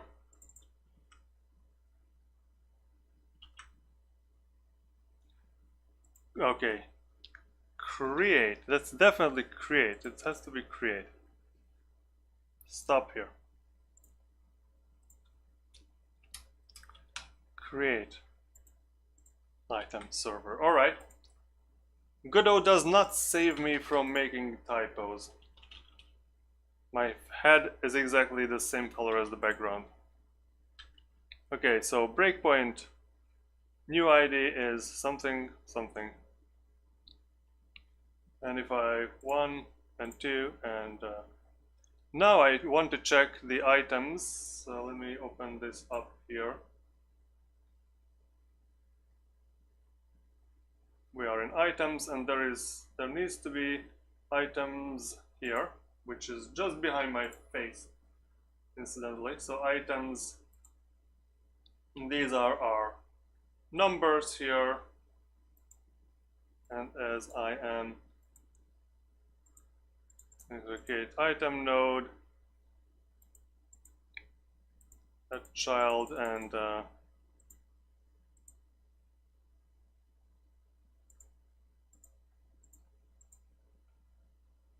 now we're moving forward here. So, come on. We are in items again. So now we have, I guess, the fourth in the items. Yes, now we have the 4 dictionaries, or the 4 items in the dictionary. These are the item numbers. Okay, so this is very good. And I would like to check the same thing is happening when I am the client. So let me run a server in another instance here. And let me join here on my local host server and start.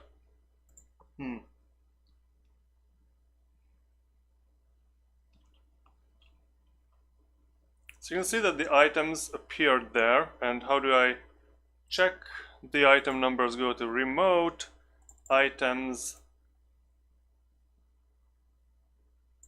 and yeah, items, we have the 4 items here, so we got the numbers even though we are not the server here. So that's neat, but unfortunately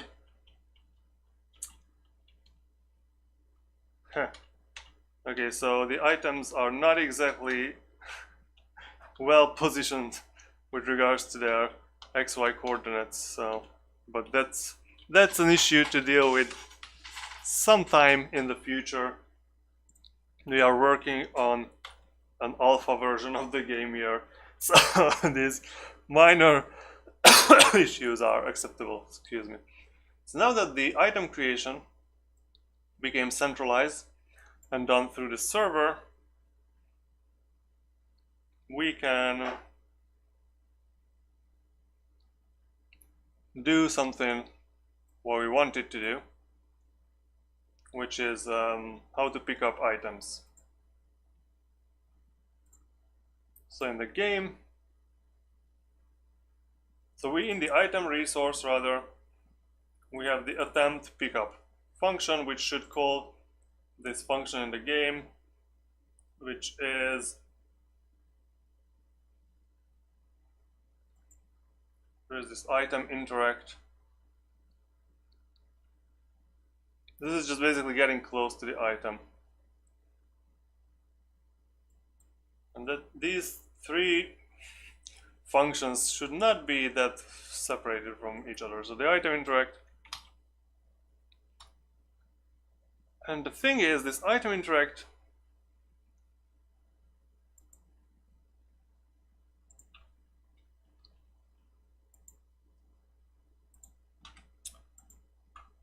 so we use this with an item node, which is, I guess it works. I don't know, because yeah, it looks very clunky to me. They say everything, future nice micros problem. Oh yes.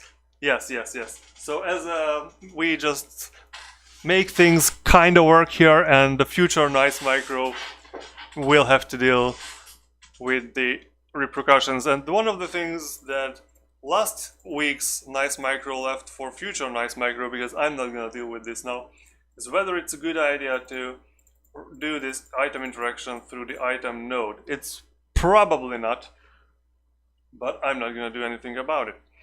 So what I will need to do is initiate the item pickup attempt from the item resource, which will be transition handler dot game scene dot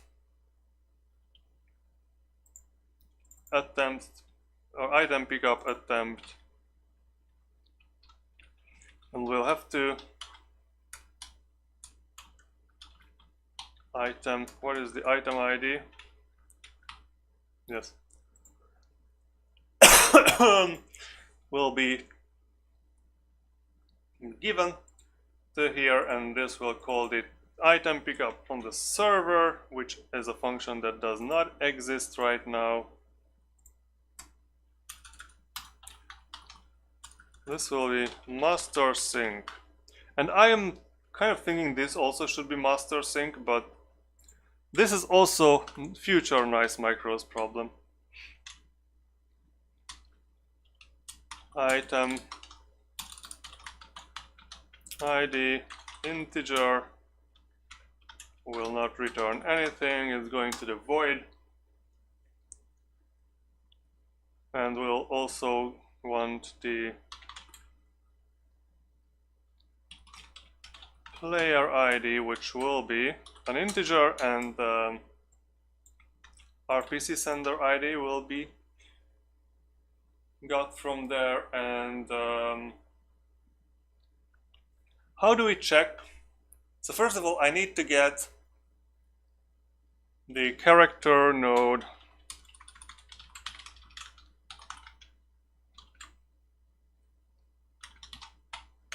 node 2D, and I'm going to get it from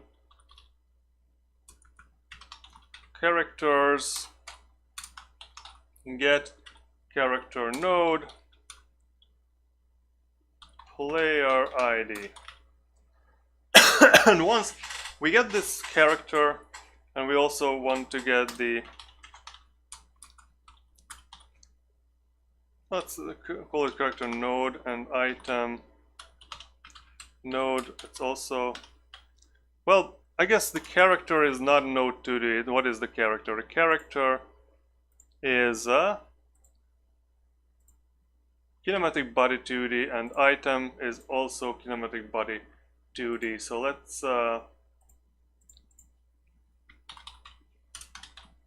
kinematic body 2D, and this is also kinematic body 2D, and this will be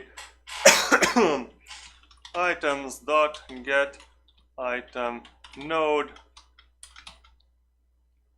and item ID. And of course this function does not exist at the moment, which is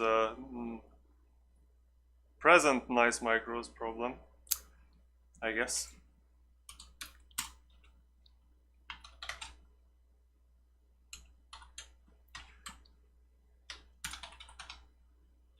So return a kinematic body 2D.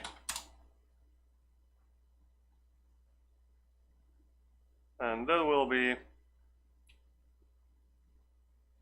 underscore items and item ID dot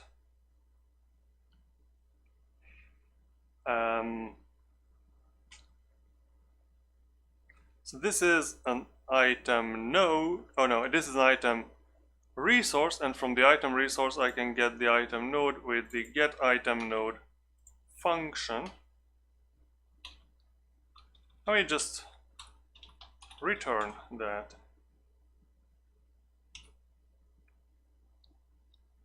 And now that we have that, the game can actually check whether the item, so the item node has this, where is the item node? Has this collision shape, which is the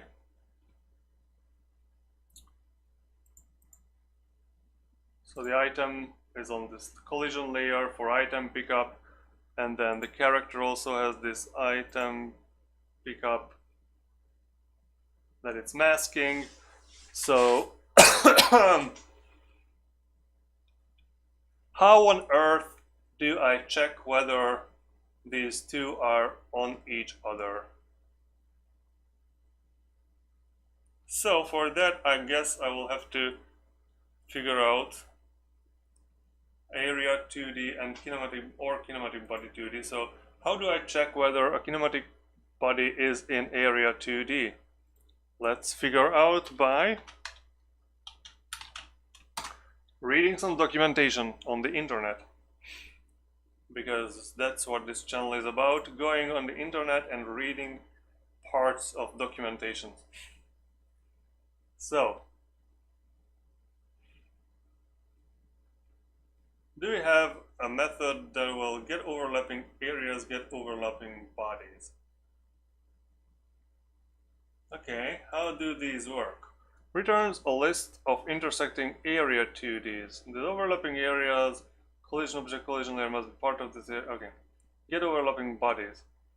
Returns a list of intersecting physics body 2Ds. And kinematic body 2D is a physics body 2D. So we need this get overlapping bodies. Oh, I forgot to close this one.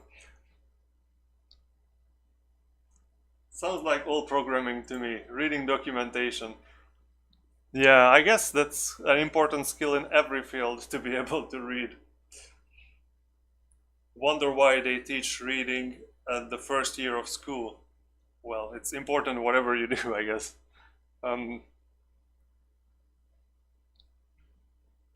So we need to figure out the character nodes thing and get the overlapping bodies from it, which is nice and all, but how do I get the item pickup thing from the character elements?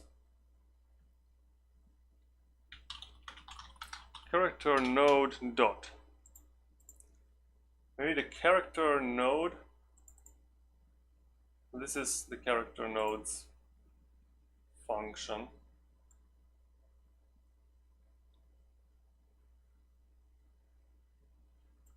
Maybe I just need to add an item pickup area function here, or what variable rather.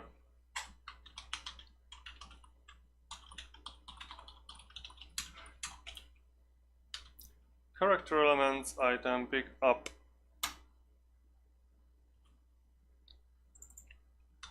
And use this and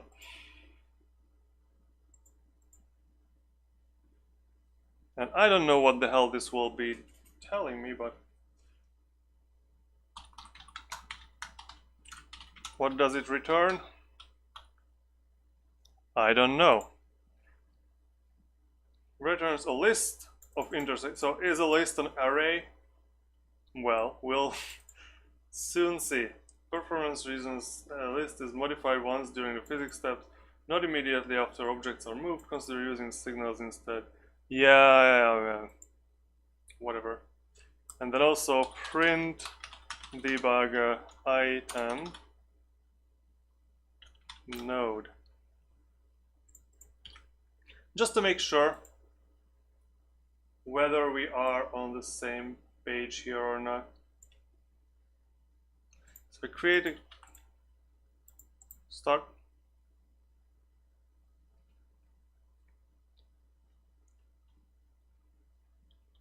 So if I press this pickup, okay, so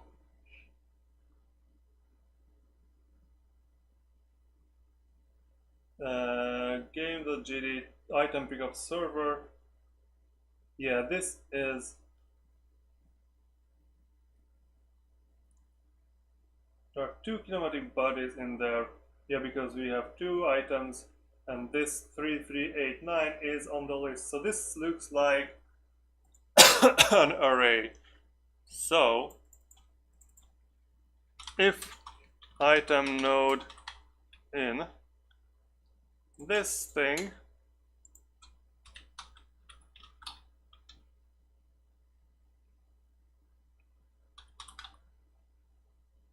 I guess we can RPC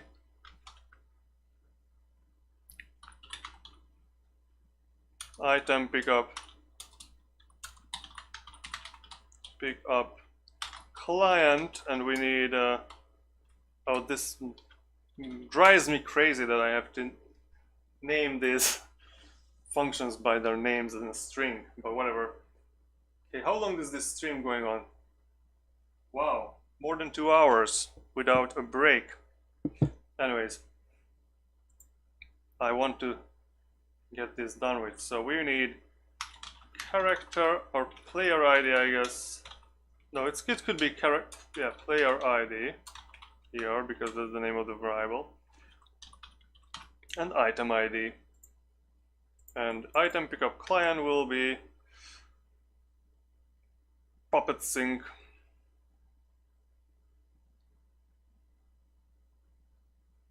And under the execute ability, I guess.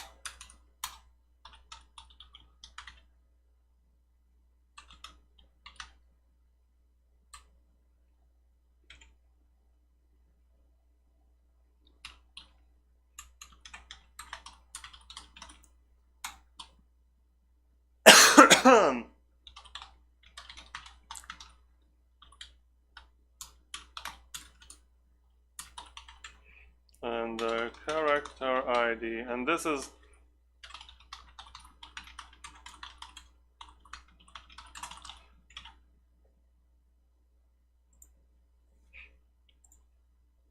how far we're going to get here.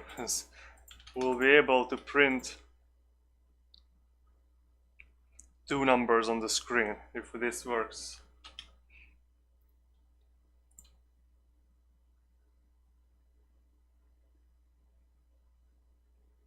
So at what? Oh, because yeah, I should add something, a separator here maybe.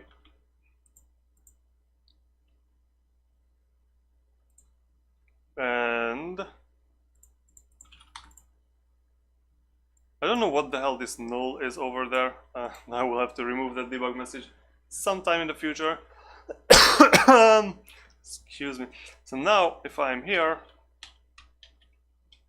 and I press this button, there will be item ID is this, and then that is my ID. Okay, now let's get back to the lobby. Let's start a new instance.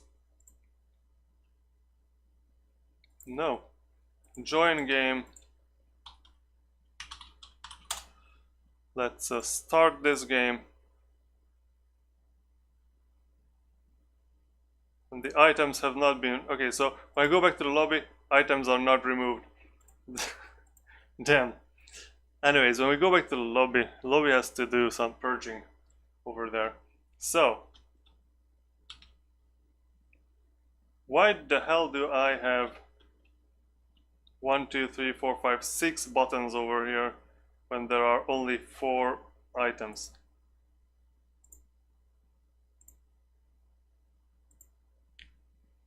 Are there any?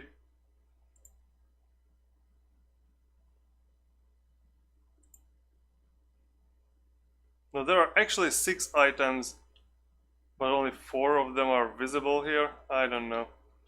So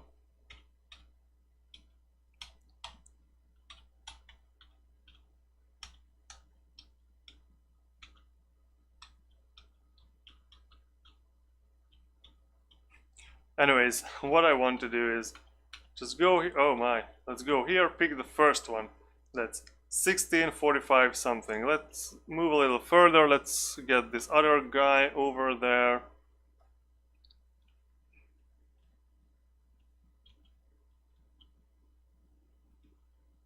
And just press the first one. So 16, yeah, the same item but by the other player. So this works at the moment. What does not work is getting rid of the items when we go back to the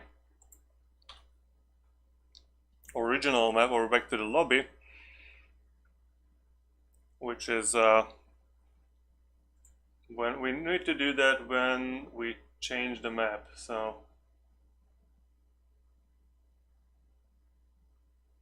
we have this load map,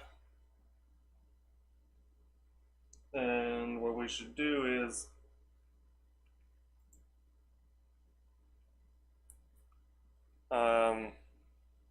in the game scene we have these items there, which is items node.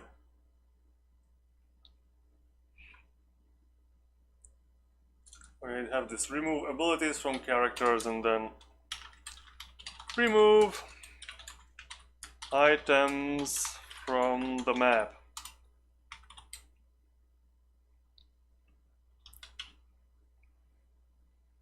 Items node.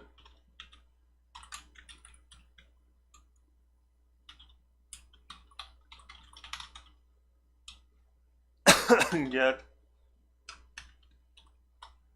children item instance.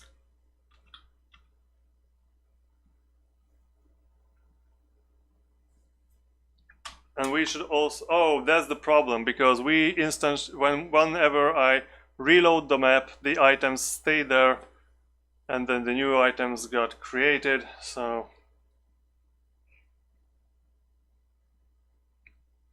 yeah, maybe we should just use the items dot. So we should use the items auto load here to clear items.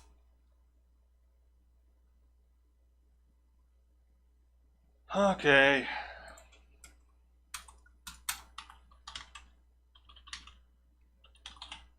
Remove item ID.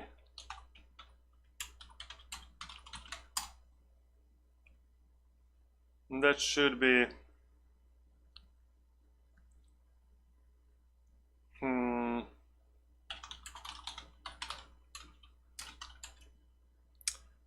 item node, which is whatever the item node is, kinematic body 2D. And this is going to be underscore items item ID and dot get item node.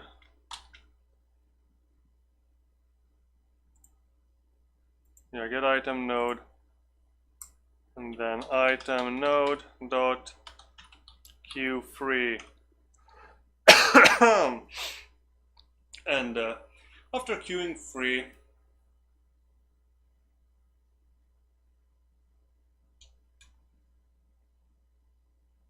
how do we get rid of the item? We can also just item underscore items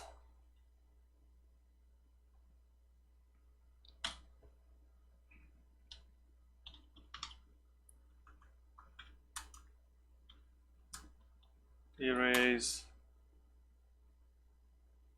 item ID, and then if we can have a function clear items, which just goes and does the same thing for everything for item ID in items.keys, which I guess is unnecessary because it's the default behavior to go through keys. Remove item ID. So now, of course, yeah, I should have actually called the function here. Clear items.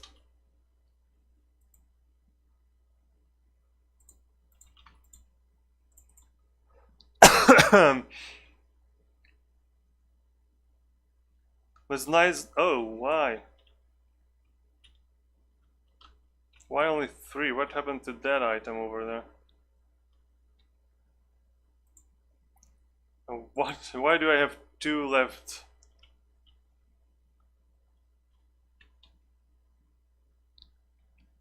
Something's really not working well here. But if I go to items,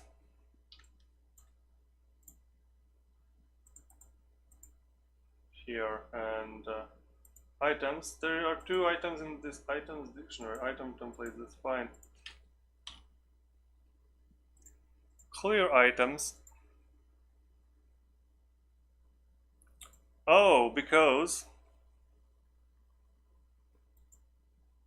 yeah, this is the problem, that when you remove something from an array or dictionary while iterating through it.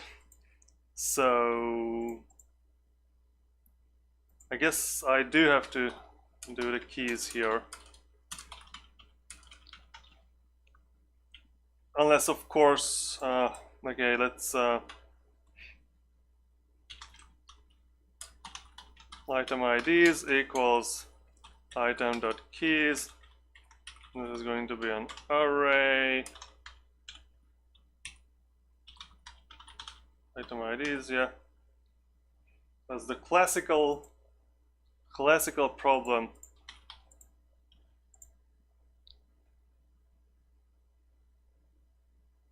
But I do wonder, where the hell did all my... Oh, yes, the problem is, of course, that we call the clear items after we already loaded the new map, which is stupid.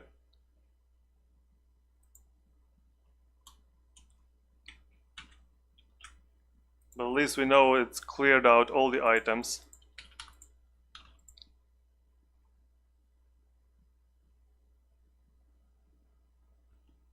And now we only have these 4 items here, and if I go back to the lobby, the items are not anymore. And if I go back here, I still only have the 4 items. Great achievement, ladies and gentlemen. And now, I guess, comes the difficult part, which will be actually picking up the item instead of just printing the item numbers there. Where the hell did I... Here you are. So, how do we pick up the item? The character should know whether it... Okay, so this is going to be very...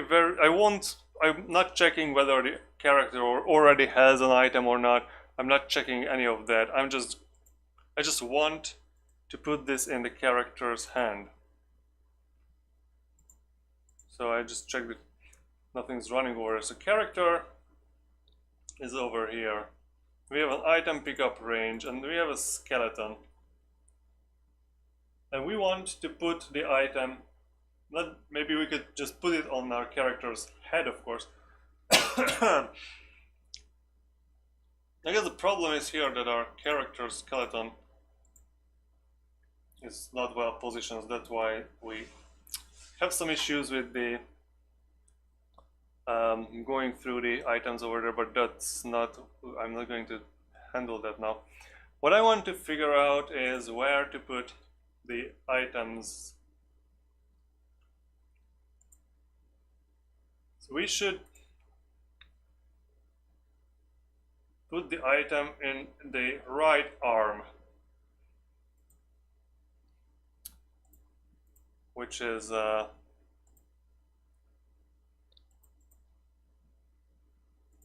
item. What is this here? Item transform.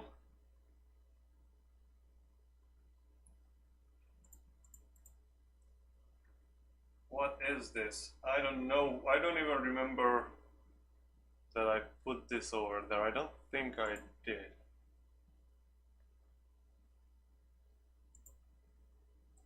Did I? Where did I get that in? Anyways. I don't know what this is, and I don't know what the problem here is. Path property must point the valid node to the node to work. Well, I don't know what this is.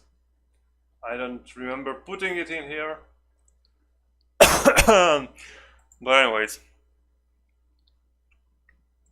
Skeleton will have to have a function to put something in its hand. There's no way around that, unfortunately.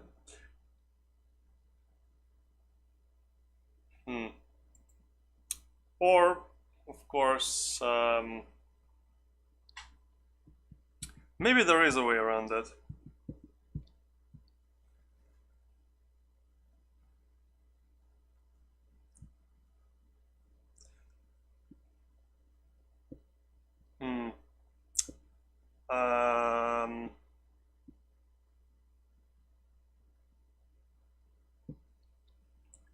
Alright, maybe there is a way around it if only. But I need to check this thing out first. So if I just parent it to its left arm, no, right arm, I need right arm. Where are you, right arm? If I just...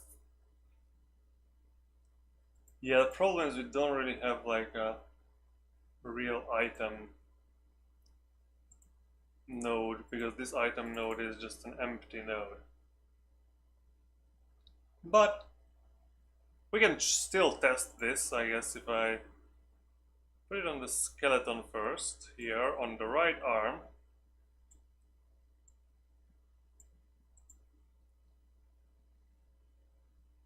Maybe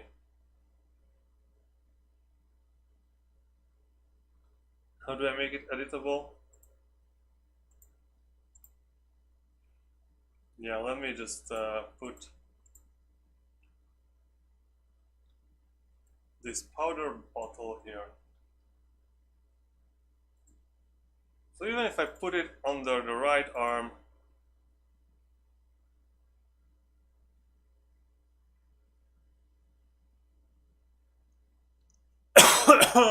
excuse me.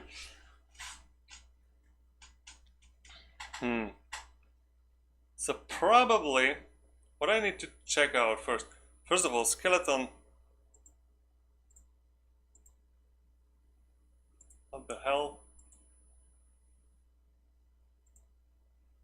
Yeah, this is our skeleton here. This is what I need to. That one, that skeleton, that's the old skeleton. This is the new skeleton, and right hand. So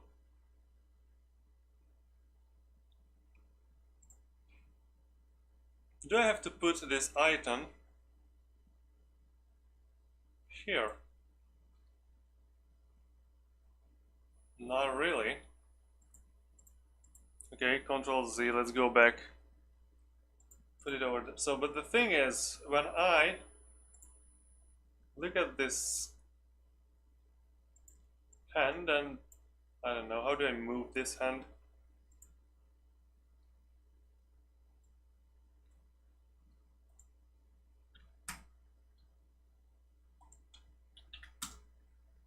Okay, maybe.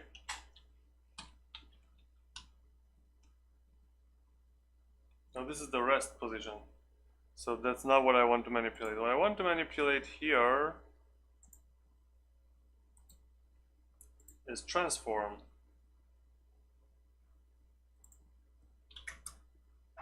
So the problem is that even though I move this skeleton, that will move the sprite, but will not move my object. Okay, that's good to know. So I probably have to put this item node on the arm anyways, right? So now that I move this, yeah, now it moved the item too. That's good. If I move this arm, maybe that also moves the item. That's good. So it is very important, even though I don't have the animation worked out yet, but we will be moving things around. And whenever, so I probably have to put this item to the proper, like, oh, why isn't it a 0, 0? Yes, if it's 0, oh, very good. So if it's 0, 0 and is parented there, and maybe I want to rotate it 90 degrees, and maybe I want to put this skeleton actually like behind. Yes, okay, look at this. Looking good. So this actually looks fine. Well, it's not perfect, but it's fine. So I need the skeleton to be able to get something in its hand. Or do I need, I can, scale it. Oops, no, that's not the right thing to scale. I need this to be scaled. And now, Monban, you have the, I don't know how many metric tons of sodium carbonate. Can we just go and reset everything how it was? Well, let's just close and don't save the skeleton. Yeah, skeleton is not changed yet. Alright. So now I know which node I have to connect to.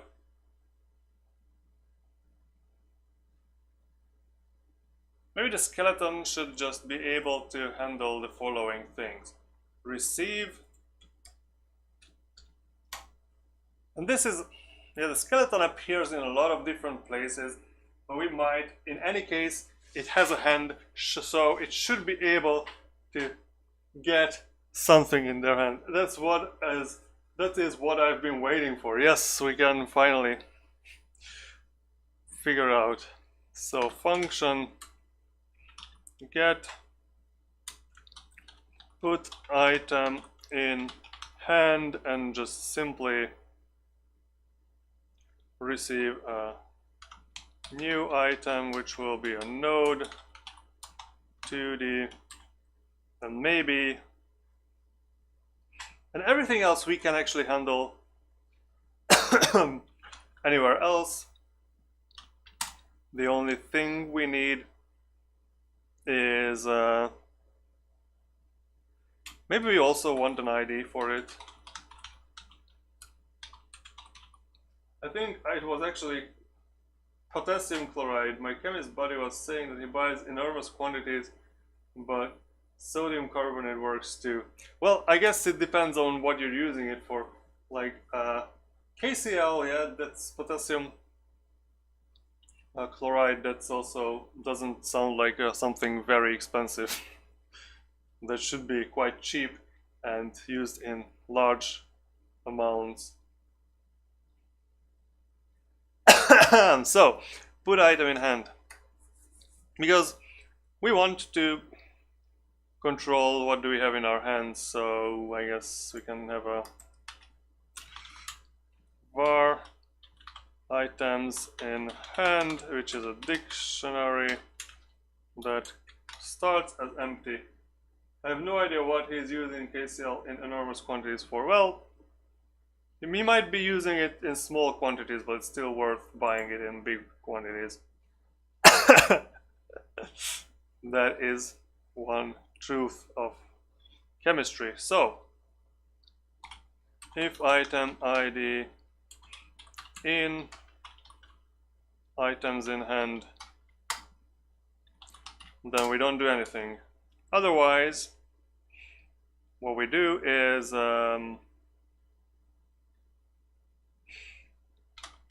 items in hand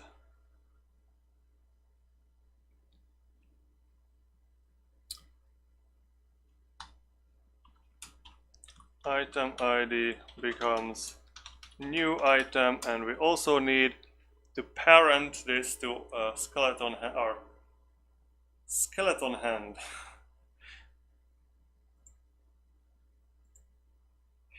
And skeleton hand is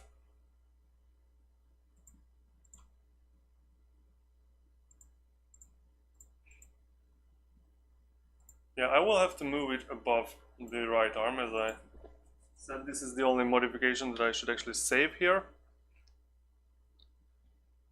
And this should be renamed just skeleton old, because this is going to be deprecated and this is going to be the skeleton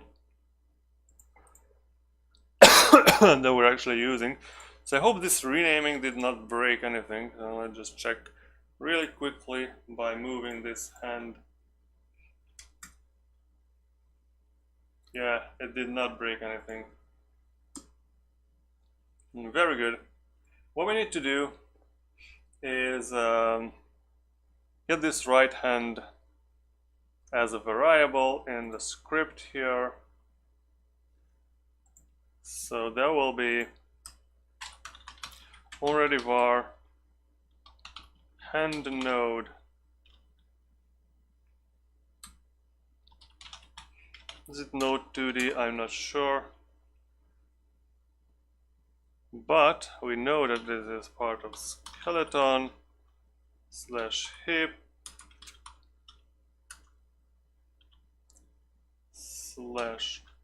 /right shoulder, right arm, right hand. Right arm, right hand, yes. And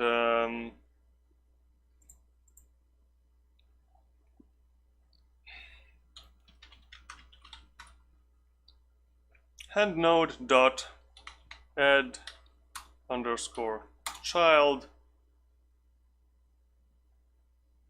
new item.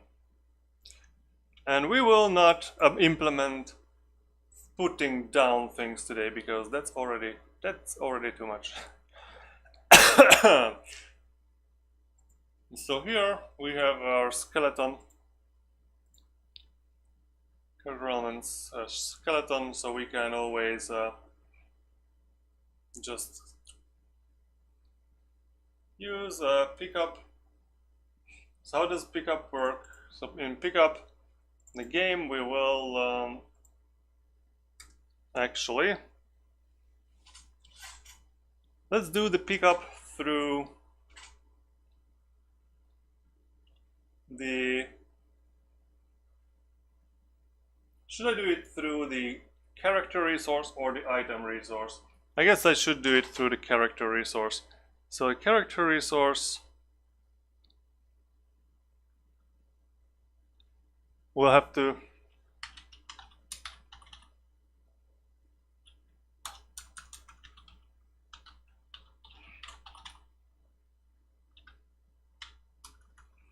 what var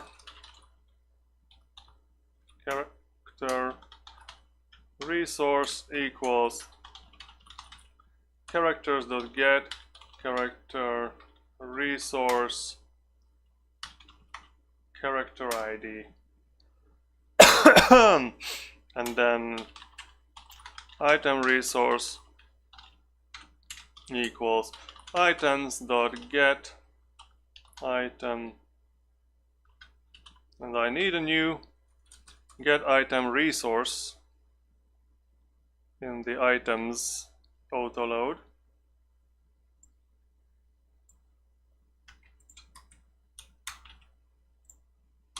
Get item resource, and this will be item resource, and just simply return whatever that is.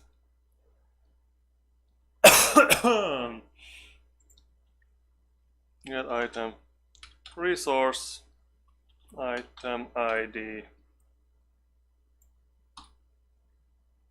and then what we can do is we can have a character resource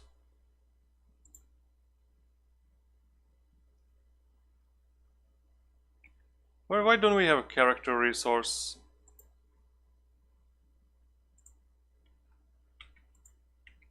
Open here. Let's add a new function here.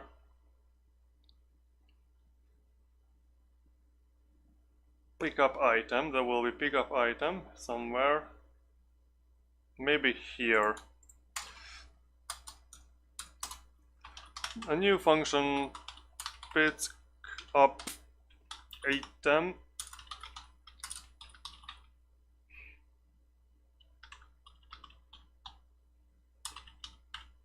This will be called an item, res or res, and void, I guess. And so when we pick up the item, Ethan L, gotta go. Thanks, Mike. Oh, thank you for being here, and have a good day, have a good night, and see you next time. Thank you for watching the stream for such a long time. I will go as soon as I finish this, but never know what else I will bump against. The stream is going on for, almost 3 hours now. So thank you for your stamina in keeping up with this project. And let's when I want to pick up the item, I need to get the item node here. So let me get back here so I can actually character res dot pickup item res. Should work.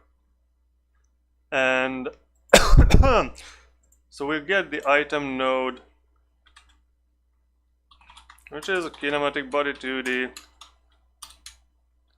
as item res.get item node. And what we're going to do is we're going to reparent this node. So for that we need to find this node on okay, can I just reparent a node? Let me just look it up on the creating a custom node, using a custom node, control node, switch node, choosing a node, street tree structure, control node. Let me add child. Let's just look at what do, if I say add child, will that remove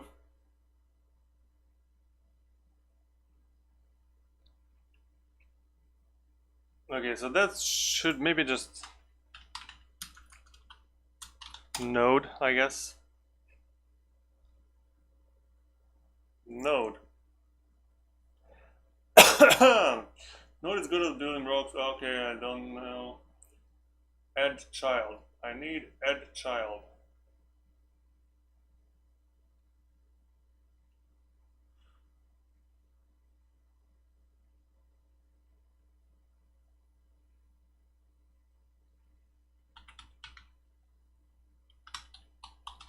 Add child. Add the child node. Nodes can have any number of children, but every child must have a unique name. Child nodes are automatically deleted when the parent node is deleted. The entire scene can be removed by deleting the stopmost node. Note, if the child node already has a parent, the function will fail. Use remove child first to remove the node from its current parent. If child.node.getParent, child node.getParent.remove child node. Alright, this is what I call elegant code. Elegant and beautiful code. Damn. Let's just soak in the beauty. Okay, I guess I zoomed in too much. Let's just soak in all the beauty that is in child node.getParent.remove child node has. Alright. Now that I've done that, I'm gonna just copy exactly that. Because even if I don't like it, if it's endorsed by the whatever this is, Godot documentation, I guess. And it is, I know where it should be, right? It should be here on the game scene on items.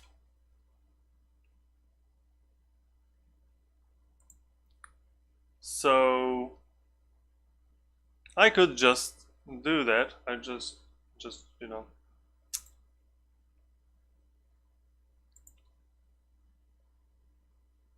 where are you?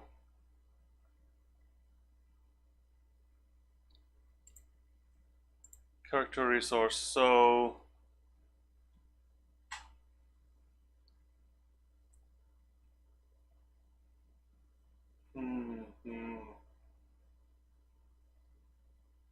item node. Let's just get item node or item node. So how do I do this? Do I just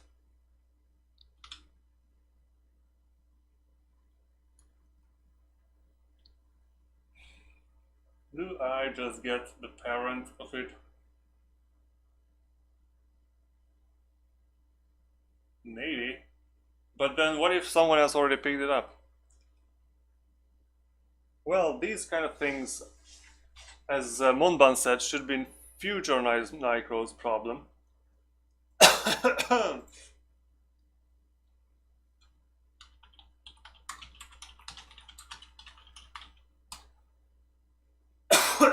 I could just hand this problem to future nice micro and just simply get the transition handler to give me the game scene, and from the game scene do we have these items? Yes, items node.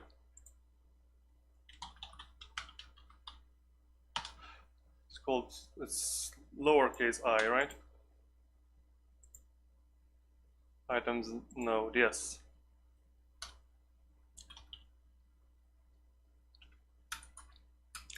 And how can I check whether it has a child? So can we do a has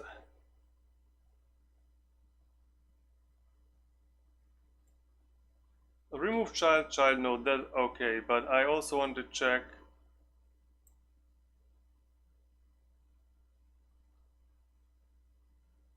has node.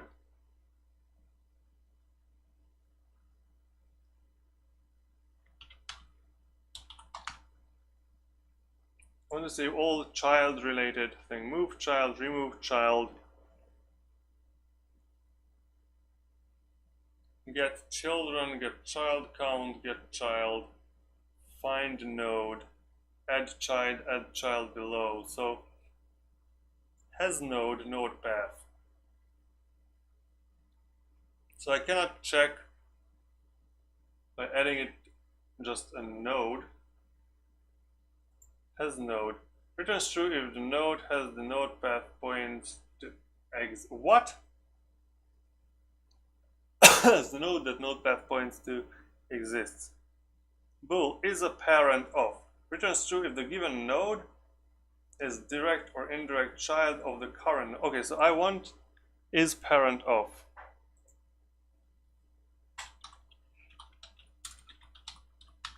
Is it?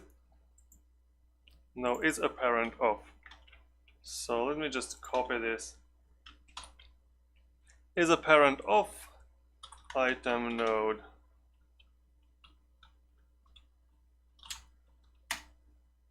And if it is true, then we will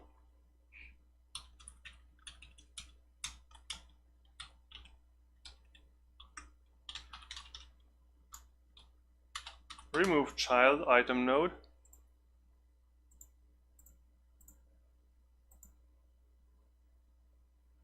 And add child. Where do you go? Add child. And once we remove child, we can add child to the other node, which will be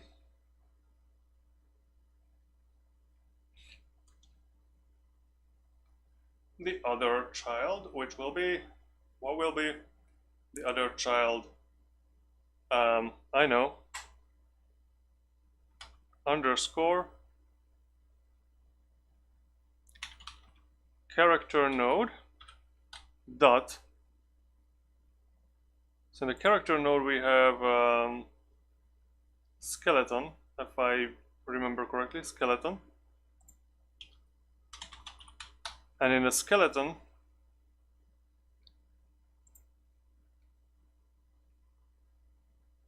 oh, we just put item in hand. Alright, that's much better.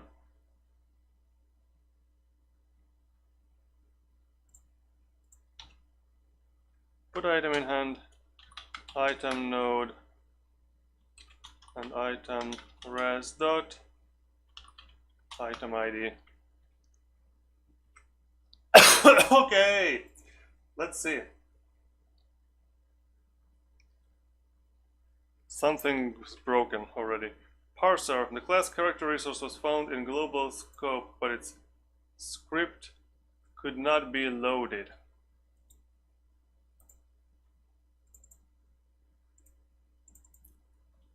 Is this a circular dependency problem, which is something weird?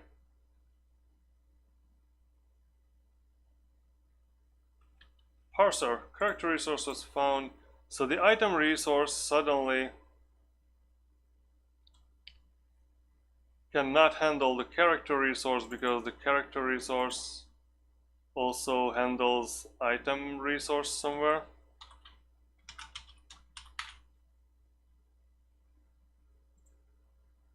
So if I just remove this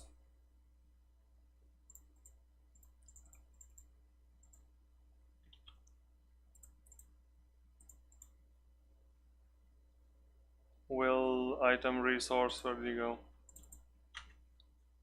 Will this holder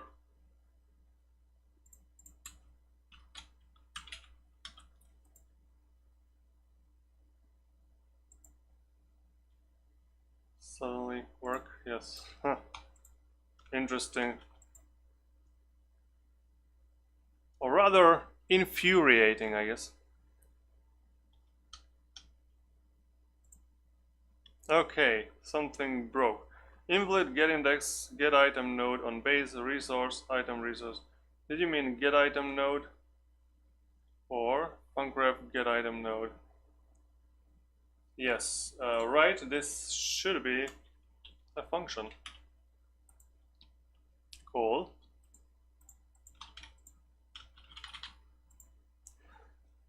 And time to pick up the bottle. Okay. Okay, so there is, what the hell?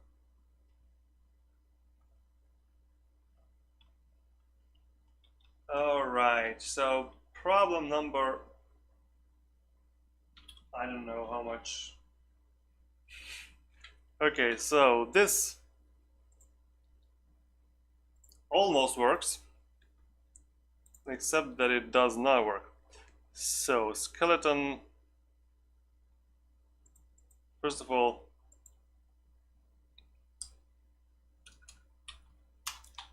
new item dot, what is the coordinates, position equals vector to 0 0. So we need to change its position to 0 0. Vector 2 isn't declared in the, is it capital V? Yes.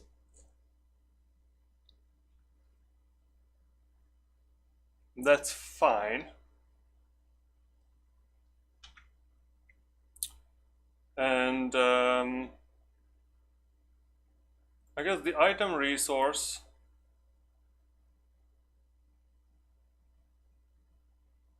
and then the item template should also have like a different scaling for the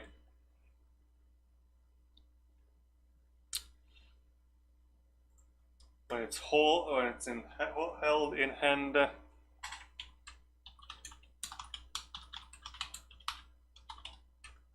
Texture, scale, and the rotation used when picked up. These will be or export variables.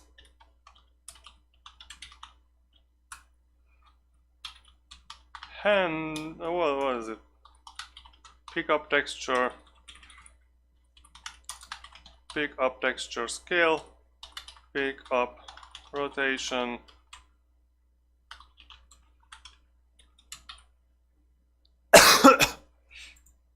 and then we can add all these to this list here.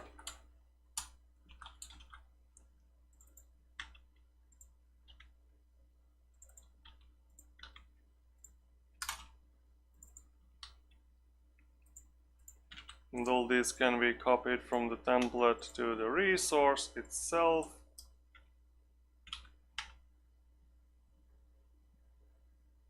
And I guess when I open this this one, I can just put this here and the text change this to 5, and I don't know, maybe 1.5 or something. I don't know what's 90 degrees in radians instead of degrees, but whatever. And then when we pick this up,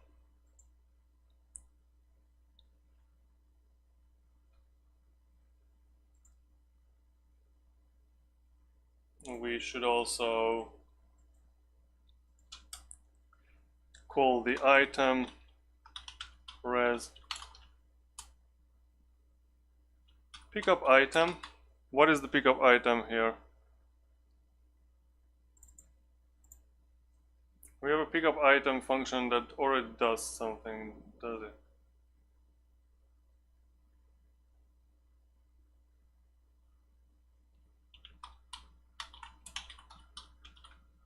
No, it does not have a pickup. And what was it telling me?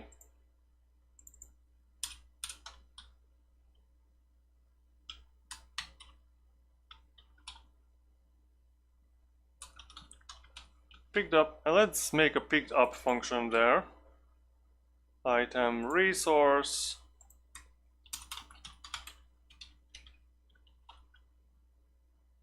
and character ID, and we can what can we do? We can holder equals character ID. The assigned values type int does not match the variables type character. Okay.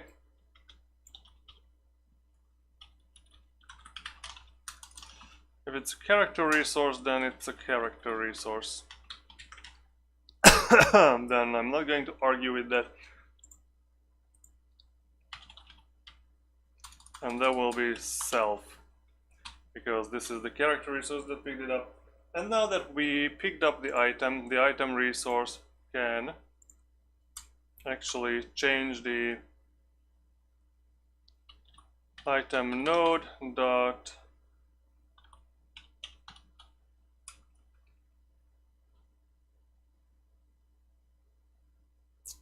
how do we change the texture of the item node?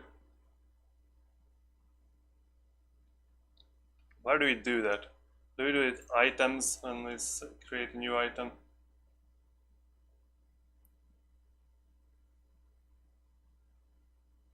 Item node, set item resource, that's fine. Item template, configure item resource, item resource.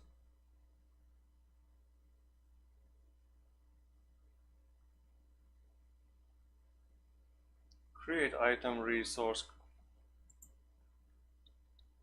Yeah, that's nothing new. Item node scene instance return item. So when we create the item node position equals item position. That's good. Configure item resource.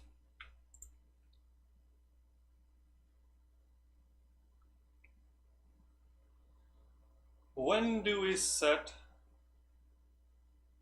all these attributes to the node? Damn.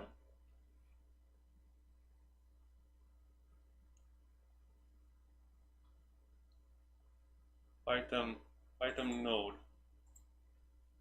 Set item resource. Call deferred set sprite. Okay, so this is where we set the sprite. It has a set sprite function. That's good. So let's call the set sprite function on this item node dot set sprite, but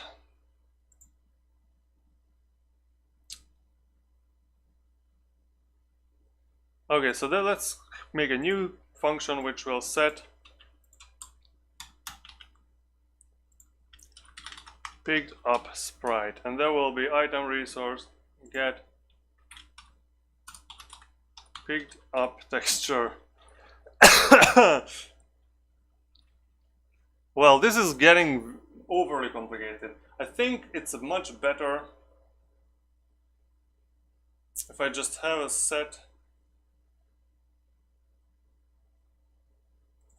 or just have a change loop function in which texture, scale, and rotation is set. The texture will be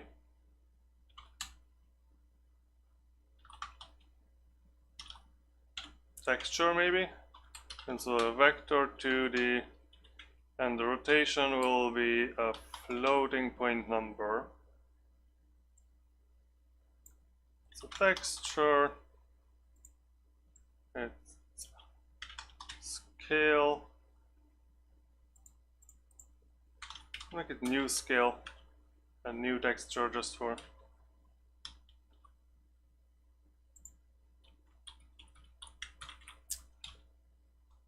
making sure that we are not in any conflict with any built-in names. And the item node should actually should just rotate the item node itself.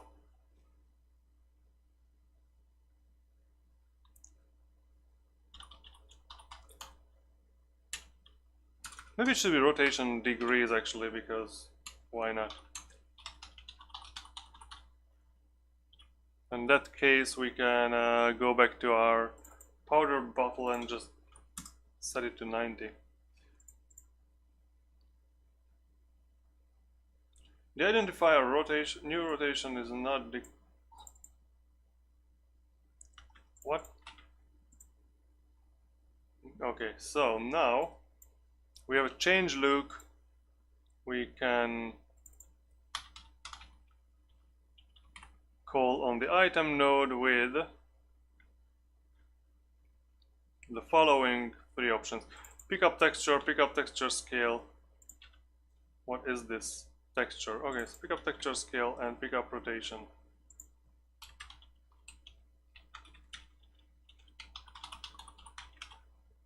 Will this work now? Come on. Hopefully.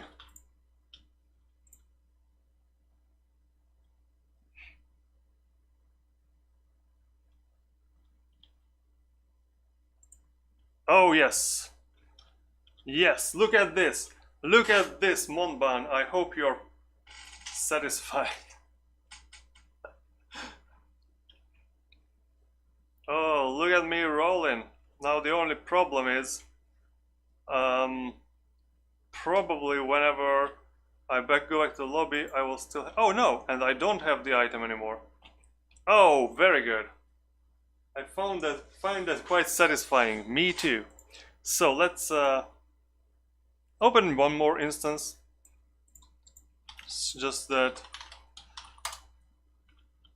we can be sure that everything is synced out properly.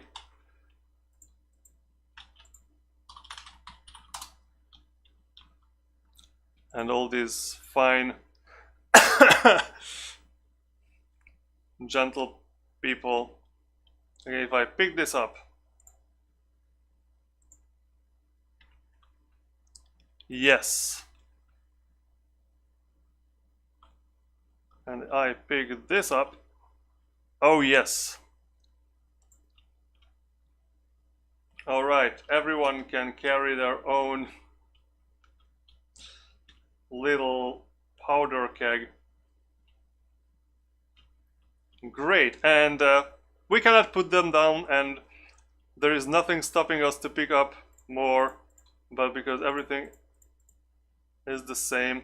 And if I pick up, oh, when I pick up, this button should be removed, but it is not removed. So there are many issues to resolve, but I think those can wait, and there will be something for future Nice Micro. So let's check our Git status here. Oh, we look at all these changed files. And look at all this green we created here. What does get item template happen? What happened with get item template?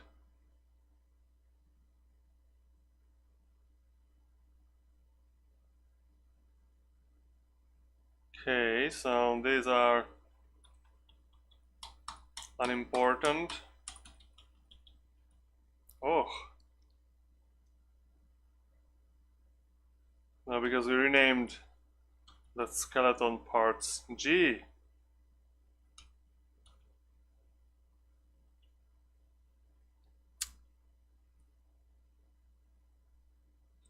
So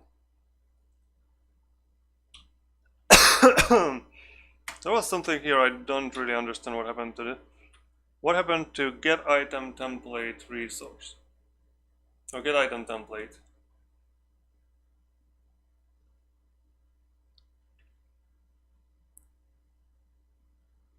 Did we just remove this function, get item template, from somewhere? What is it? Which file are we in?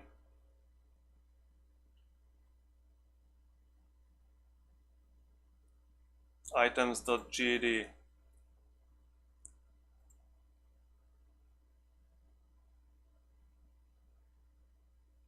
No, here is get item template. Oh, here it is. Okay. Yeah. Very good.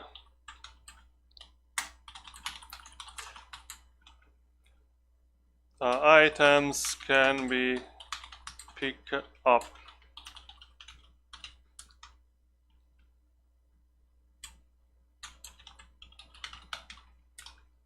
Okay, maybe the one-line comment will not be like satisfactory for this commit. So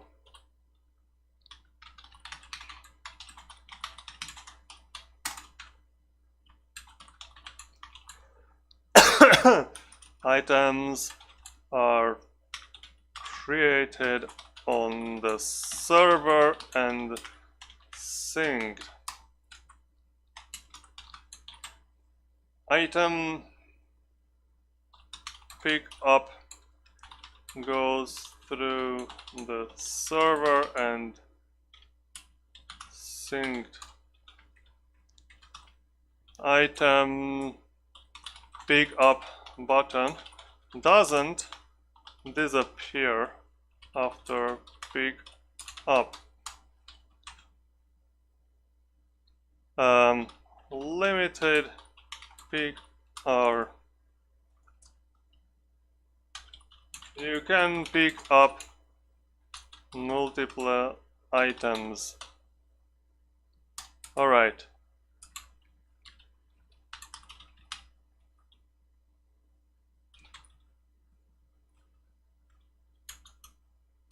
Needs fix, I don't know, it's grammatically not correct, but who cares?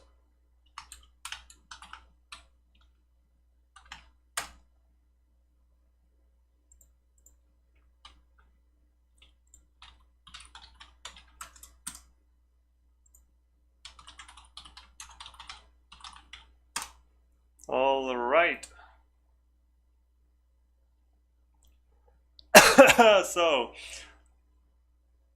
I guess it's going to be the end of today's stream. If you want to contribute, you can find this on Nice Micro's GitHub in the OpenSuspect repository, and you can check out the item system branch here. And you can ask me to just merge this into the OpenSuspect repository's item system. Maybe we will do that. So if someone wants to work with that, just tell me and we'll merge this into there. Maybe I could even just, maybe I could just push this into it, because why not? Instead of, we don't need like a pull request to just merge in, I don't know how many, not to the main, to the item system. So that would mean, yeah, I cannot, it does not tell me, but anyways. So I am, yeah, maybe I should just push it into, because no one else is working on this at the moment, so why not? And if you want to work on this, just let me know. So, you know, next time you fork this and work on this, we won't have any conflict. Now if we go back, should be, this branch is up to date with OpenSuspect item system. All right, end of this video. Find me on my socials down there in the what is it called, description, I think. Maybe I put my availability over there, and I will see you next time. Like this video, subscribe to the channel, and all that good things. Bye. Thank you for coming.